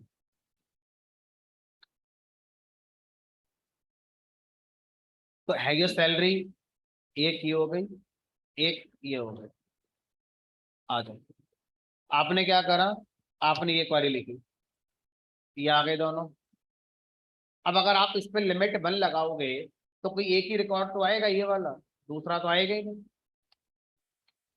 जबकि हाईएस्ट सैलरी वाला एम्प्लॉय एक और था भी, ऐसे पता नहीं कितने और होंगे जिनकी सैलरी 84,000 होगी। तो जब आप लिमिट सोचोगे तो आपको क्या पता कितने होंगे ऐसे जिनकी सैलरी हाईएस्ट होगी। तो आपको पहले से कभी पता नहीं चलेगा कि आप यहाँ 1 लिखेंगे, 2 लिखेंगे, 3 लिखेंगे, 4 लिखेंगे। लेकिन अगर मैं यहाँ पर ऐसे लिखता हूँ, दोनों आ गए, तो हाईएस्ट सैलरी निकालने के लिए लिमिट का जनरली यूज हमें नहीं करना चाहिए, अवॉइड करना चाहिए। हमें सब क्वेरी का यूज करना चाहिए।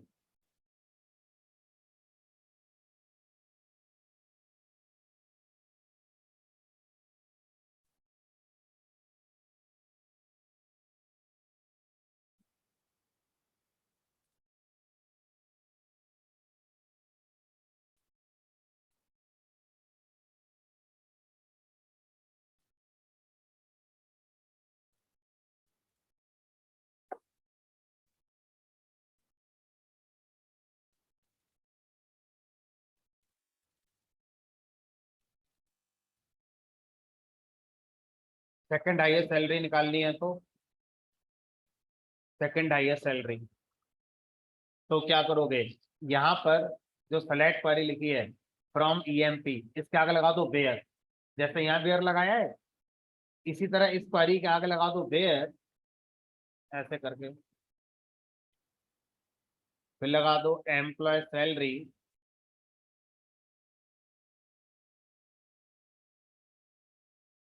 Is less than, employ salary is less than, और आगे अपनी क्वेरी आप अपना फिर से select max employ salary from employ. तो ये जो क्वेरी है ये पूरी की पूरी फिर से आप आगे यहाँ पर लिख देंगे। ठीक है।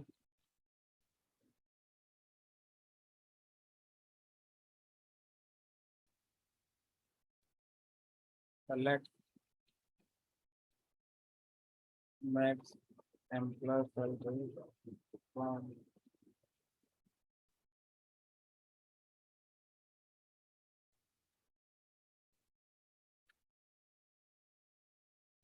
ब्रैकेट कम ज्यादा कहाँ हुए।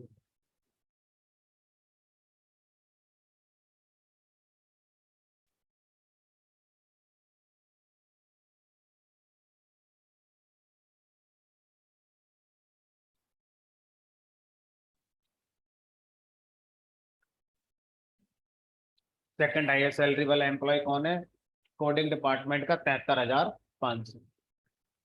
थर्ड हाईएस्ट अपना लिख तो फिर आ गया, FAQ frequently asked question. Second highest salary कैसे निकालोगे, और हो सकता है वो कह दे कि लिमिट कीवर्ड यूज नहीं करना है,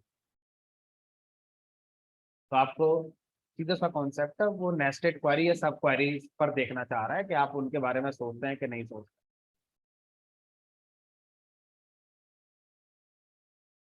चलिए, एग्रीगेट ऑपरेशंस हो गए।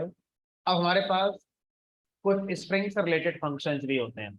हम क्या कर सकते हैं, अगर अपने डेटा में कुछ स्ट्रिंग कॉलम्स रखते हैं,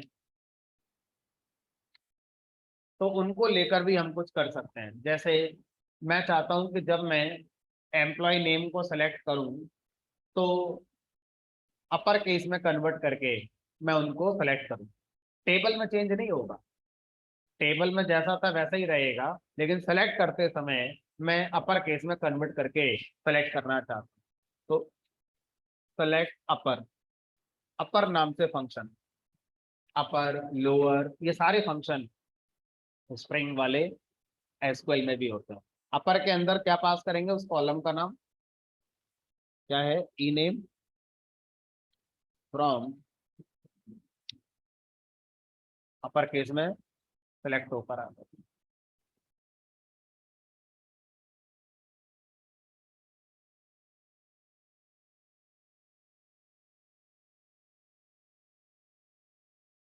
अगर आप दो कॉलम को या तीन कॉलम को या एन कॉलम्स को कॉन्कैट करके आउटपुट में एज ए सिंगल कॉलम दिखाना चाहते हैं, दिखा सकते हैं। जनरली जब हम कोई फॉर्म भरते हैं तो हमारा फर्स्ट नेम, मिडिल नेम और सरनेम, ये तीन अलग अलग कॉलम इंटर हमारे होते हैं, है ना। लेकिन जब हमें दिखाया जाता है तो सिंगल नाम ही दिखाया जाता है। तो इंटरनली क्या हुआ, तीन कॉलम है जिसमें फर्स्ट नेम, मिडिल नेम और सरनेम ये स्टोर होता है। लेकिन जब फैच करते हैं तो तीनों कॉलम को कॉन्कैट करके एक साथ दिखा देते हैं। तो ऐसी कई सिचुएशन है जहाँ पर हमें कॉन्कैट करके डेटा दिखाने की जरूरत पड़ती है। तो अगर मुझे यहाँ पर पड़ गई तो हम लिखेंगे सेलेक्ट कॉन्कैट। कॉन्कैट फंक्शन होता है, कॉन्कैट फंक्शन के अंदर उन कॉलम्स के नाम लिख दीजिए जिनको आप as a single column combine करके लाना चाहते हैं। तो मान लीजिए मैंने एम्प्लॉय आईडी और एम्प्लॉय की सैलरी इनको कंबाइन कर दिया फ्रॉम, कुछ भी समझ में नहीं आएगा क्योंकि जो दोनों कंबाइन हुए हैं दोनों ही नंबर थे, पता ही नहीं चल रहा क्या कहना चाहते हैं हम। ठीक है, तो आप यहाँ पर एक काम ये कर सकते हैं, एम्प्लॉय आईडी एम्प्लॉय सैलरी से पहले एम्प्लॉय का नेम ले आओ। अजीब लग रहा है बड़ा। तो आप बीच में अपना कोई सेपरेटर दे सकते हैं कॉलम के अलावा, कि भाई इन दोनों के बीच में एक स्ट्रिंग आ जाए अंडरस्कोर। तो एम्प्लॉय आईडी और ई नेम कॉलम से पहले कॉन्कैट हो जाएगा एक अंडरस्कोर। कुछ भी आप कॉन्कैट करा सकते हैं, ऐसा नहीं अंडरस्कोर कराना है, आप स्पेस करा दो, कुछ भी करा दो। और यहाँ भी मैं चाहता हूँ कि भाई यही अंडरस्कोर आ जाए, सही लग रहा है।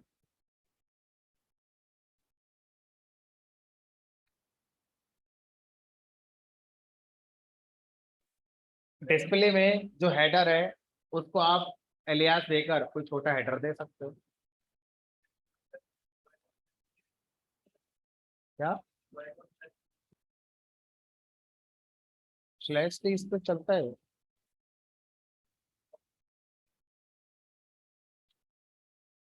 चल रहा है,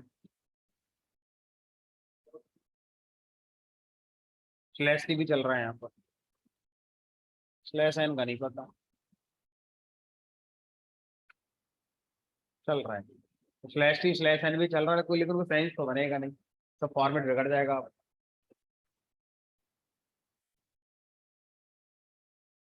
चलो, तो कॉनकैट हो गया, स्प्रिंग के इस तरह से और भी फंक्शन है, लेंथ वगैरह मैं आपको दिखा देता हूँ, आप अपने लेवल पर पढ़ लेना।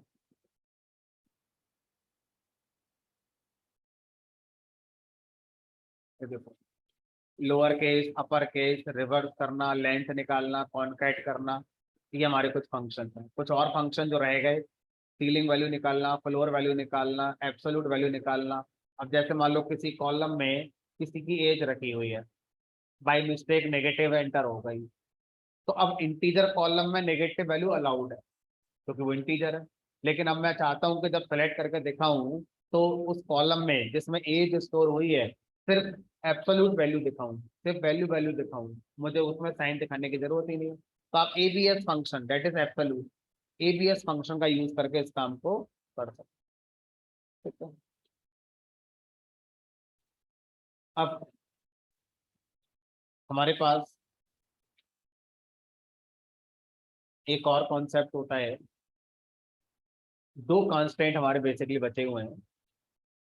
पहले उन दोनों को एक बार, किसी एक को आज पढ़ते हैं, एक को कल पढ़ेंगे। तो एक है हमारा जिसका नाम है composite key constant. Composite key constant क्या होता है? ये कंपोजिट की कांस्टेंट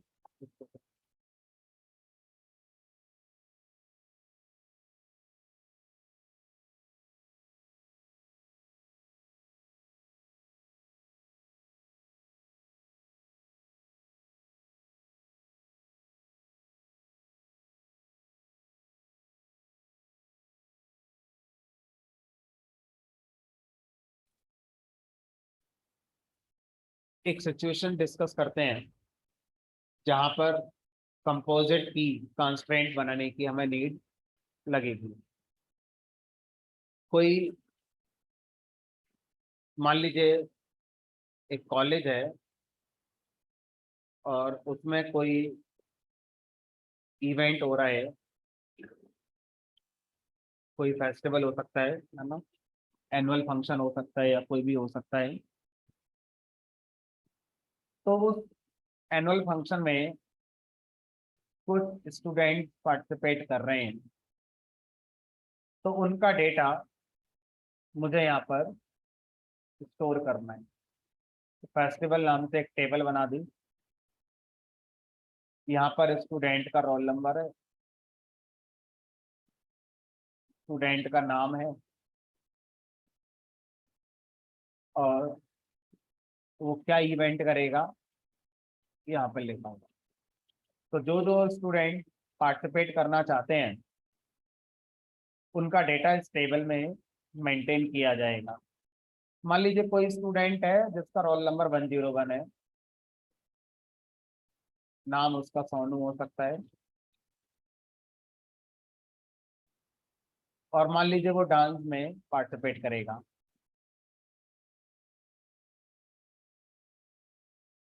अब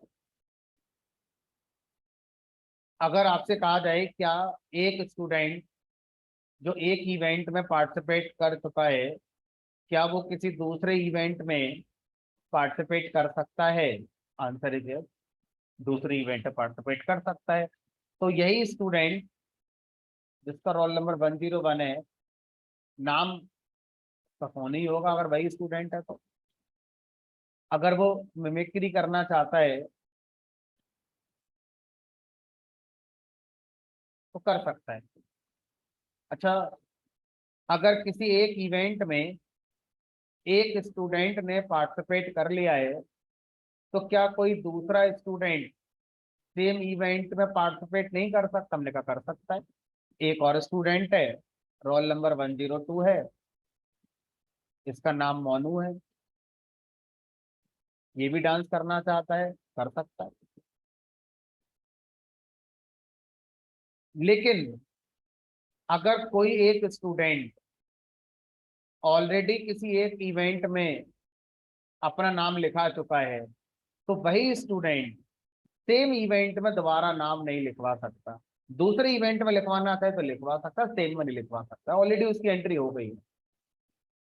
तो अब अगर 101 वाला फिर से आए और वो नाम बदल कर आ जाए, मेरा नाम चिंटू है, और बोले मैं डांस करूंगा, तो मना कर दो कि नहीं आप तो आ चुके पहले।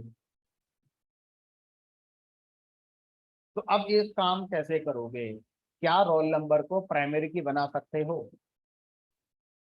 अगर रोल नंबर को प्राइमरी की बना दोगे तो 101 वाला दोबारा किसी इवेंट में कैसे पार्टिसिपेट करेगा? दोबारा तो कर ही सकता है ना दूसरे इवेंट में पार्टिसिपेट। जब दूसरे में करवा रहे हो तो 101 दोबारा आएगा फिर। तो इसको प्राइमरी की तो अब बना ही नहीं पाएगी। तो क्या इवेंट को प्राइमरी की बना दें? हमने कहा कैसे बना दोगे? मोनू भी तो डांस कर सकता है, सोनू भी डांस कर सकता है, 102 वाला भी डांस कर सकता है। तो अगर मैं इवेंट को प्राइमरी की बनाने की सोचूंगा, नहीं बना सकता। नेम कैसे बना दोगे? नेम, किसी का रोल नंबर 501 है, क्या उसका नाम सोनू नहीं हो सकता है? तो सर ऐसे तो तीनों में से किसी कॉलम को प्राइमरी की बना ही नहीं। हमने कहा यही तो क्वेश्चन चल रहा है कि ऐसी समस्या का समाधान निकालोगे कैसे। तो यहाँ पर क्या हो रहा है, इंडिविजुअली किसी भी कॉलम में डुप्लीकेट वैल्यू अलाउड है। मैं ऐसा चाह रहा हूँ, इंडिविजुअली रोल नंबर में डुप्लीकेट अलाउड है, इंडिविजुअली इवेंट में डुप्लीकेट वैल्यू अलाउड है, लेकिन दो column collectively same value contain नहीं कर सकते एट ए टाइम। जो वैल्यू रोल नंबर कॉलम में है उसी रो में अगर इवेंट कॉलम की वैल्यू भी मैच हो रही है तो मना कर दो, क्योंकि आप वही हो जो पहले आ गए। तो अब मैं दो कॉलम को कंबाइन करके प्राइमरी की बनाना चाहता हूँ। अभी तक हमने प्राइमरी की कैसे बनानी सीखी है, एक कॉलम पर प्राइमरी की लगानी सीखी है। यहाँ पर एक कॉलम को प्राइमरी की बनाने से बात नहीं बन रही है, यहाँ पर मुझे दो कॉलम को प्राइमरी की बनाना पड़ेगा इकट्ठा, कि इन दोनों में अगर एक साथ सेम वैल्यू आ जाए जो पहले से ही हो तो मना कर देना। ठीक है, तो जब आप दो या दो से ज्यादा कॉलम्स को कंबाइन करके प्राइमरी की बनाते हैं तो ऐसी प्राइमरी की को कंपोजिट की कहा जाता है। कंपोजिट, कंपोजिशन, मिलकर बना हुआ। कंपोजिशन का नाम यही होता है, डिक्शनरी साइंस ही ये होता है कंपोजिशन। दवाई लेने जाते हो तो पूछो ना क्या कंपोजिशन है इसमें, कितना इसमें पैरासीटामोल पड़ा हुआ है, कितना इसमें ये पड़ा है, कितना वो पड़ा है, तो कंपोजिशन का मतलब यही है। तो कंपोजिट की दो या दो से ज्यादा कॉलम पर जब प्राइमरी की बनाते हैं तो ऐसी प्राइमरी की को कंपोजिट की कहते हैं। अब ये उस क्वेश्चन का आंसर भी है जिसमें ये पूछा जा सकता है कि क्या एक टेबल में एक से ज्यादा प्राइमरी की कॉलम हो सकते हैं। तो अब इस क्वेश्चन का आंसर ट्रिकी हो सकता है। अब आप ये बोलेंगे कि जब आप एक से ज्यादा कॉलम पर प्राइमरी की लगाते हैं तो वो इंडिविजुअली प्राइमरी की नहीं है, वो कलेक्टिवली प्राइमरी की है, और ऐसी सिचुएशन में हम उन्हें क्या बोलते हैं, कंपोजिट की के नाम से जानते हैं कि हमने कंपोजिट की बना दी। ठीक है, चलिए तो अब पहले ऐसी टेबल बना लेते हैं और फिर इसमें कंपोजिट की बनाने की बात करेंगे। ध्यान रखना है, कंपोजिट की मतलब दो या दो से ज्यादा प्राइमरी की कलेक्टिवली। कलेक्टिव शब्द को बहुत ध्यान रखना है, इंडिविजुअल दो कॉलम प्राइमरी की कॉलम नहीं हो सकते। क्या मैं कह रहा हूं, मैं पहले छोटे छोटे टेबल बनाकर दिखाता हूँ। क्रिएट टेबल T1, एक सिंपल सी T1 टेबल बनाई जिसमें C1 कॉलम बनाया, इंटीजर टाइप का बना दिया। बात ना करो यार, प्राइमरी की मैंने इसको कर दिया। ठीक है, कॉमा, मैंने C2 कॉलम बनाया इंटीजर टाइप का और इसको भी कहा भाई ये भी प्राइमरी की है। मना कर देगा कि दो प्राइमरी की कैसे बना दोगे, मल्टीपल प्राइमरी की। तो सर आप ही ने तो कहा था। तो मैंने शब्द बोला कलेक्टिवली, कलेक्टिवली शब्द को बहुत फोकस करना है।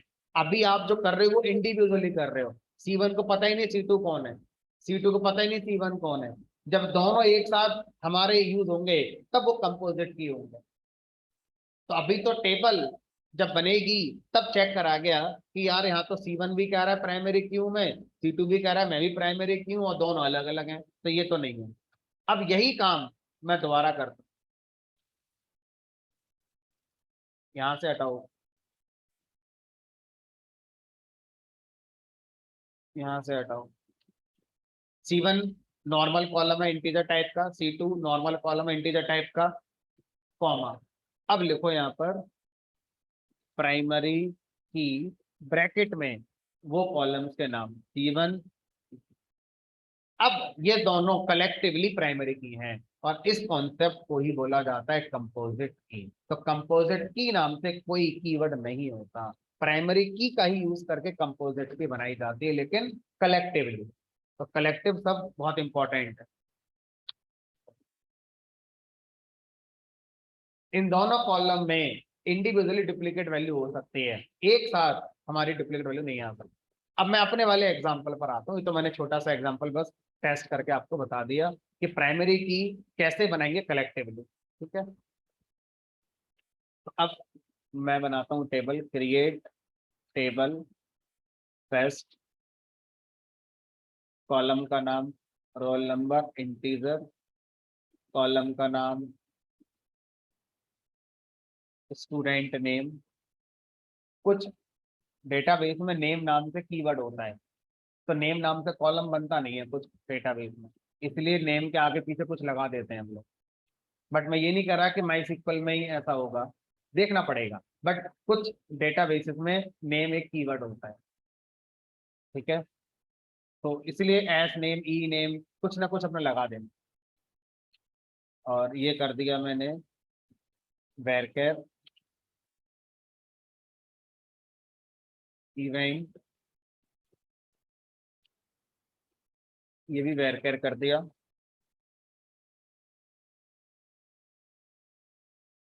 उसके बाद कॉमा लगाकर आप बताएंगे प्राइमरी की और उन कॉलम्स को रोल कॉलम और event.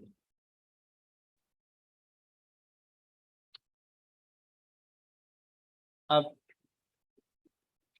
Insert into paste values roll number 101, name Sonu, dance, कोई एरर नहीं है, रोल नंबर वही है और ये मिमिक्री करना चाहता है, कोई प्रॉब्लम नहीं है।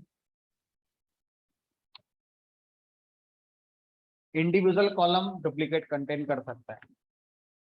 मैंने यहाँ पर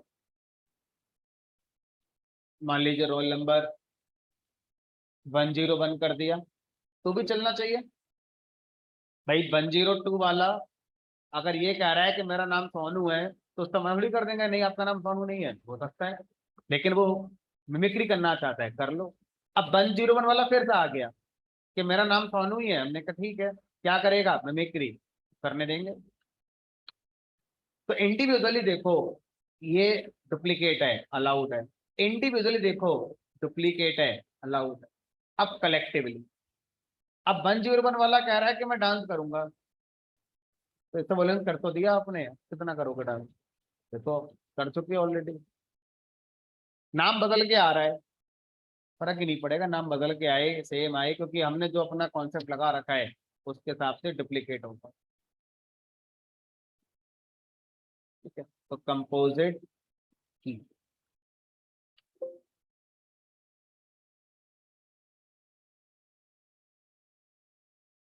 composite key is a combination of two or more columns in a table that can be used to uniquely identify each row in the table when the columns are combined. ठीक है, uniqueness is guaranteed, but when it taken individually it does not guarantee uniqueness. इसका हिंदी अनुवाद है कि एक से ज्यादा column या दो से ज्यादा कॉलम यूज करके हम किसी रो को यूनिकली आइडेंटिफाई कर सकते हैं, और उसमें यूनिकनेस की गारंटी होगी अगर कलेक्टिवली इन दोनों कॉलम को एक साथ कंसीडर करा जाए। यूनिकनेस की कोई गारंटी नहीं होगी अगर इंडिविजुअली इन कॉलम्स को फोकस किया जाए। ठीक है, चलिए, तो ये आपका हो गया भाई कंपोजिट की वाली कहानी कि कंपोजिट की हमारी कैसे काम करती है और क्या होता है कंपोजिट की। अब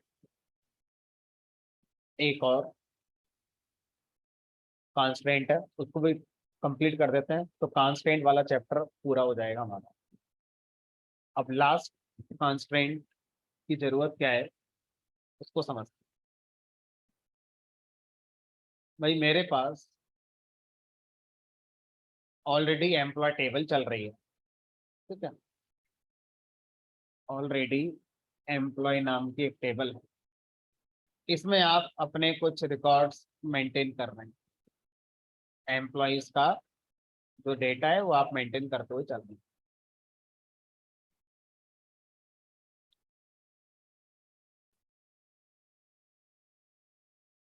इसमें एम्प्लॉय की आईडी है, एम्प्लॉय का नेम है, एम्प्लॉय की सैलरी है, एम्प्लॉय का डिपार्टमेंट है। ठीक है, अब मुझसे कहा गया कि भाई इन एम्प्लॉय का एड्रेस भी स्टोर करो,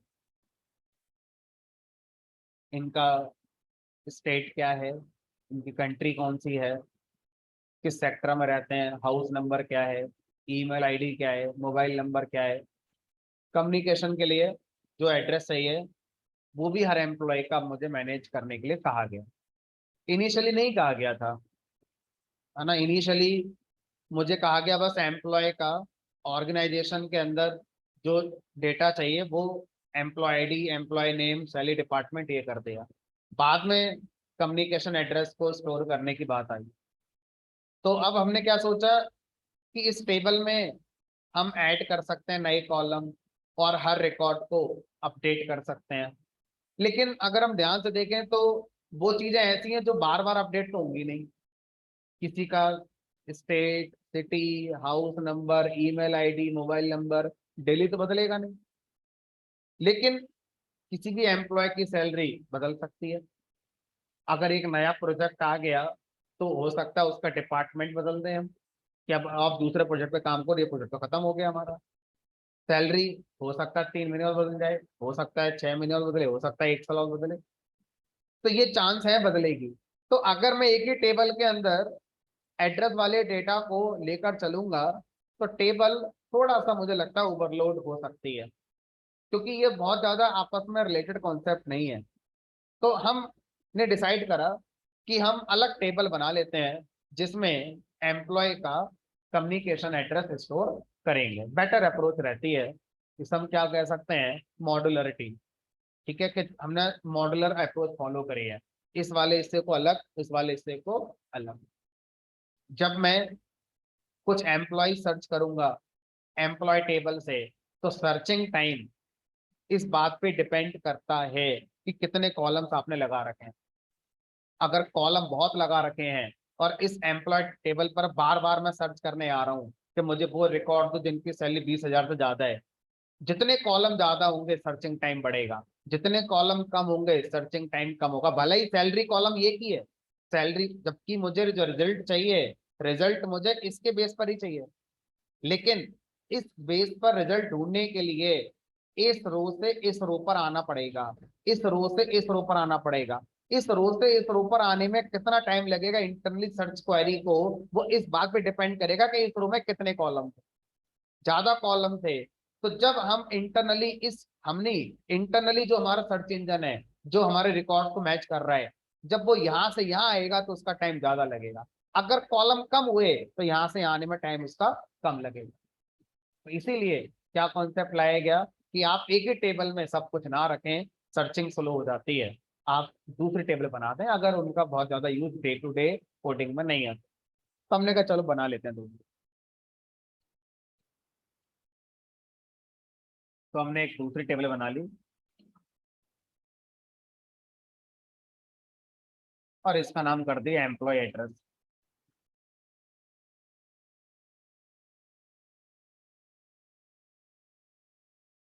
अब एम्प्लॉय एड्रेस के अंदर मैंने एम्प्लॉय का कंट्री इंडिया से है, कहाँ से है, स्टेट,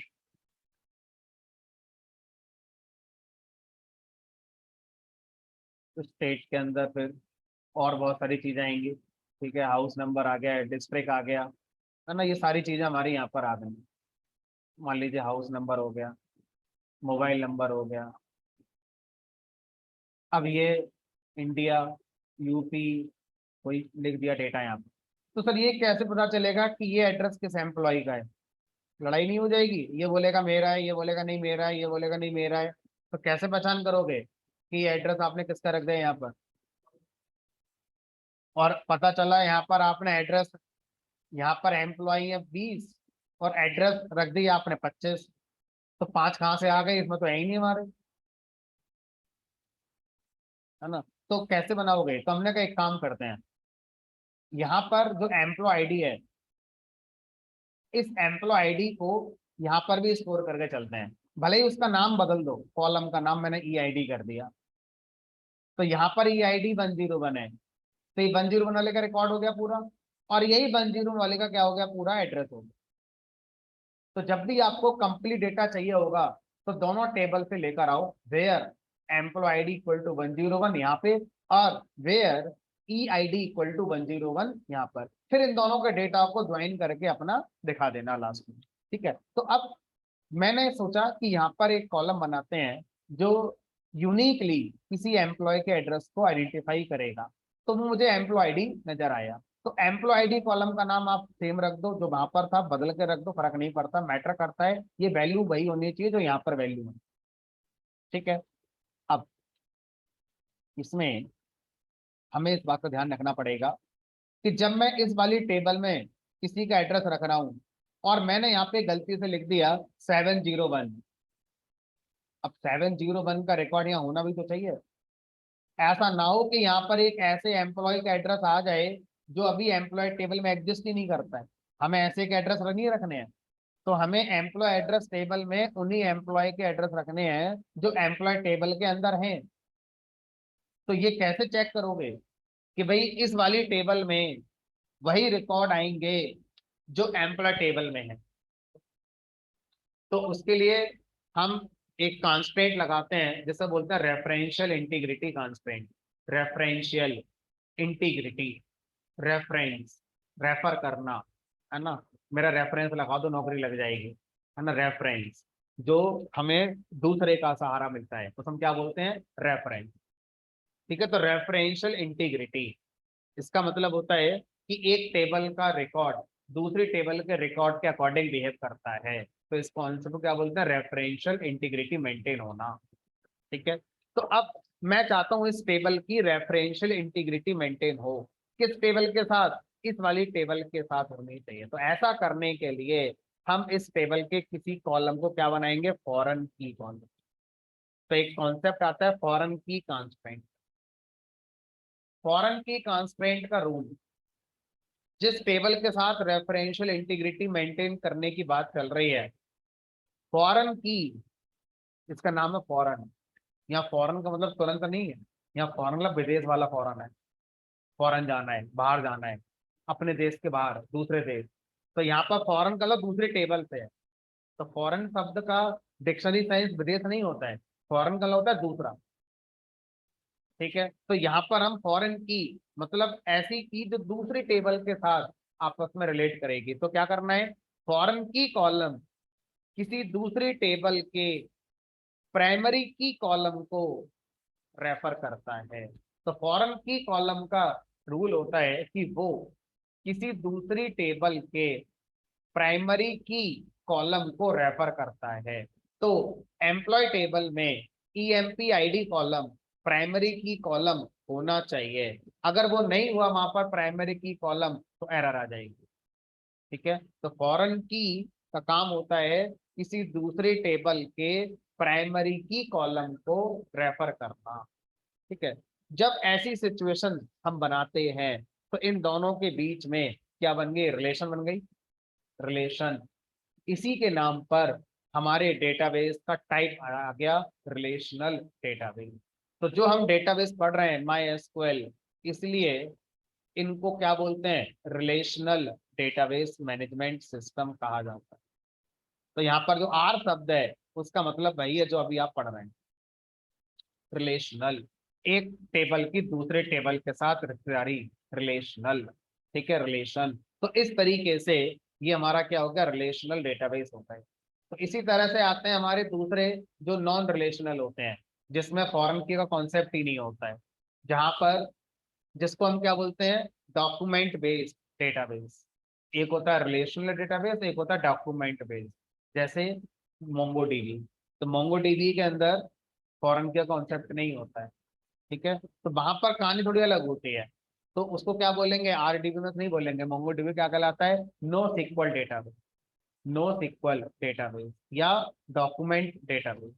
चलिए, बहरहाल अब सर ये करके देखा क्योंकि ये टेबल तैयार है आपकी, ये वाली टेबल आपको बनानी है। अच्छा, एक नाम और देना रह गया।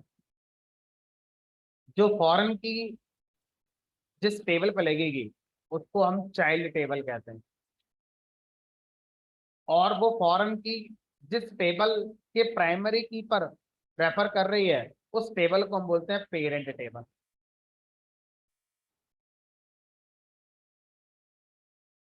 इंटरव्यू के अंदर पूछा जाता है कि आरडीबीएमएस में आर का मतलब रिलेशनल है, तो बताओ पेरेंट टेबल कौन है और चाइल्ड टेबल कौन है? कैसे बनाओगे पेरेंट टेबल चाइल्ड टेबल? कुछ नहीं करना है।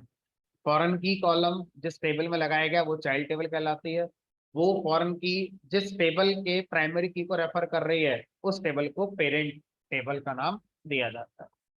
ठीक है, तो बस लॉजिकल टर्म है, कोई इनहेरिटेंस वाली बात नहीं है कि इनहेरिटेंस करना है पाइथन जैसा या C++ है।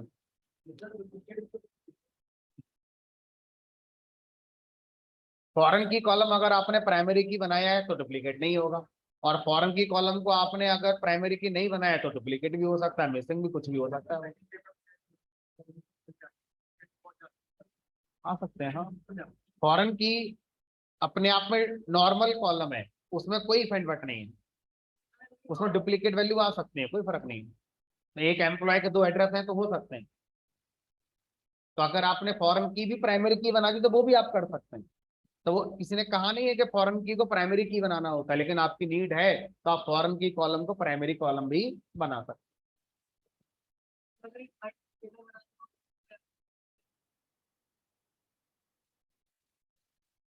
एक सी टेबल बना दी मैंने अब।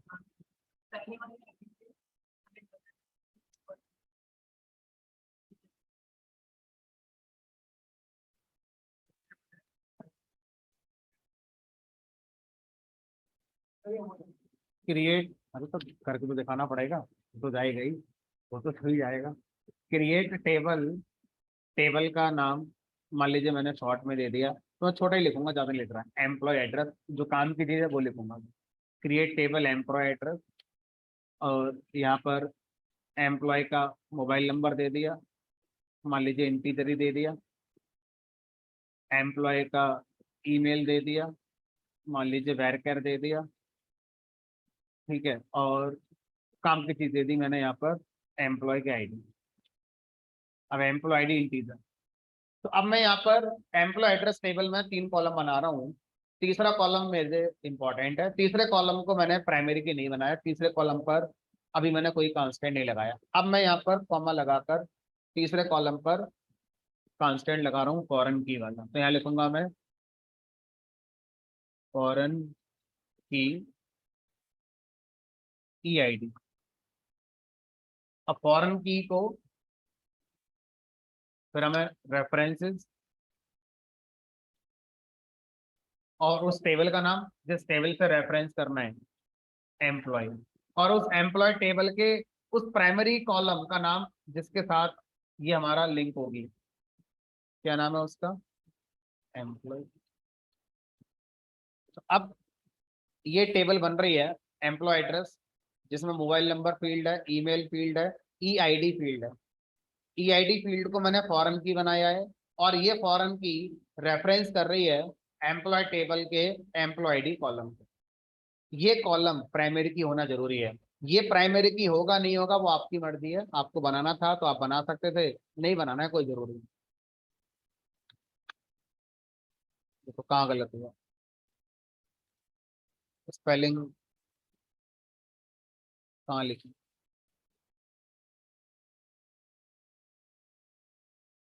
FOREIGN फॉरेन की references, create table, mobile integer, अच्छा वैर कर का साइज नहीं दी।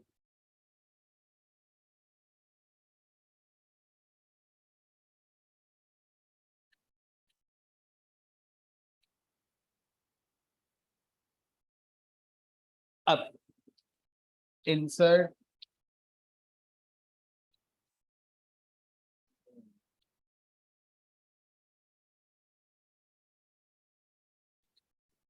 Insert into EMP address values, mobile number 123 कर दिया अभी के लिए, ईमेल एड्रेस abc@gmail.com, कुछ भी कर दो,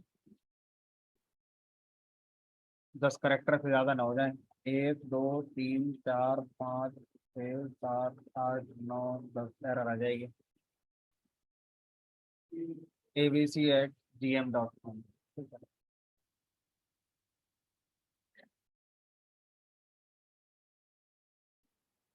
उसके बाद एम्प्लॉय ID 101,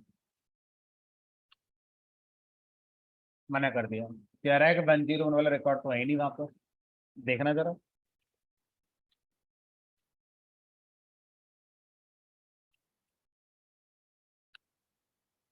101 का रिकॉर्ड है ही नहीं, तो आप कर ही नहीं सकते।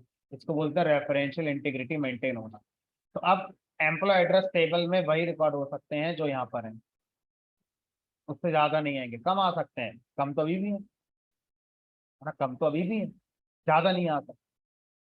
ठीक है, तो ये क्वेश्चन पूछा गया इंटरव्यू में कि जो हमारा चाइल्ड टेबल होती है उसमें कितने रिकॉर्ड हो सकते हैं, तो आपको बताएंगे जो उसकी पेरेंट टेबल के रिकॉर्ड मैक्सिमम उतने हो सकते हैं, मैक्सिमम, कम हो सकते हैं। ठीक है, तो इन बातों का थोड़ा ध्यान रखेंगे। तो अब अगर मैं किसी और रिकॉर्ड को इंसर्ट करूं,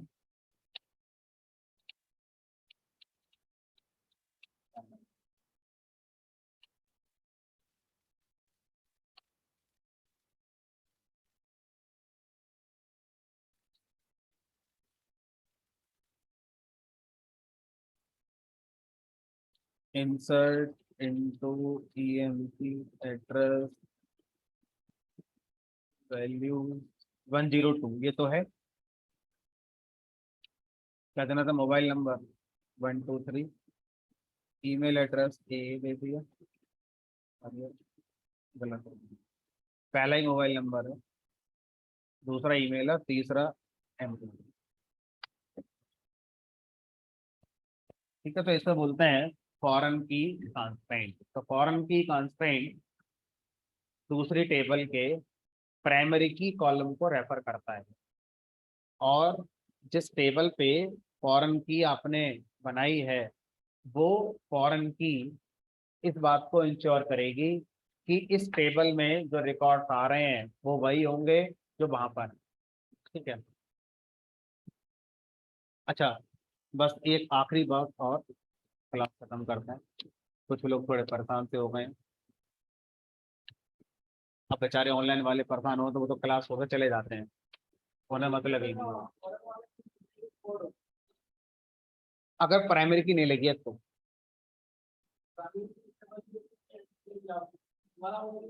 अगर फॉरेन की प्राइमरी की नहीं है तब, और अगर नहीं लगी हुई है फिर तो एंटर हो ही जाए। तो यानी वो आंसर देने के लिए आपको इफ बट लगाना पड़ेगा अपने इंटरव्यू में जो पूछा गया। तो अब यहाँ पर देखो एम्प्लॉय एड्रेस पर, मुझे बस इस क्वेश्चन का आंसर दे देना कि अगर मैं यहाँ लिख दूं डिलीट, ये होगा कि नहीं होगा, क्योंकि ये भी इंटरव्यू क्वेश्चन है। Delete from EMP where employ ID equal to 102। मैं क्या चाह रहा हूँ, मैं ये चाह रहा हूँ कि भाई एम्प्लॉय टेबल से 102 वाला रिकॉर्ड डिलीट हो जाए। होगा या नहीं होगा? क्यों नहीं होगा?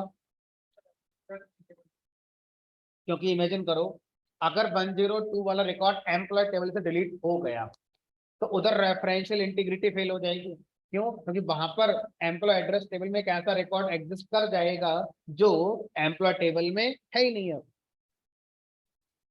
समझ रहे हो क्या कह रहा हूँ? इसलिए ये चलेगी नहीं, अब एरर आ जाएगी, और शायद एरर भी यही दिखाएगा, देखते हैं। कैन नॉट डिलीट और अपडेट पेरेंट रो। पेरेंट रो क्यों कह रहे हैं? क्योंकि पेरेंट टेबल है। ठीक है, तब हो, पहले तो आप ऐसा, फिर यहाँ से करना पड़ेगा कि दोनों से करना है। चलिए, तो ये भी हमारा हो गया, कांस्टेंट वाला चैप्टर हमारा लगभग पूरा हो गया।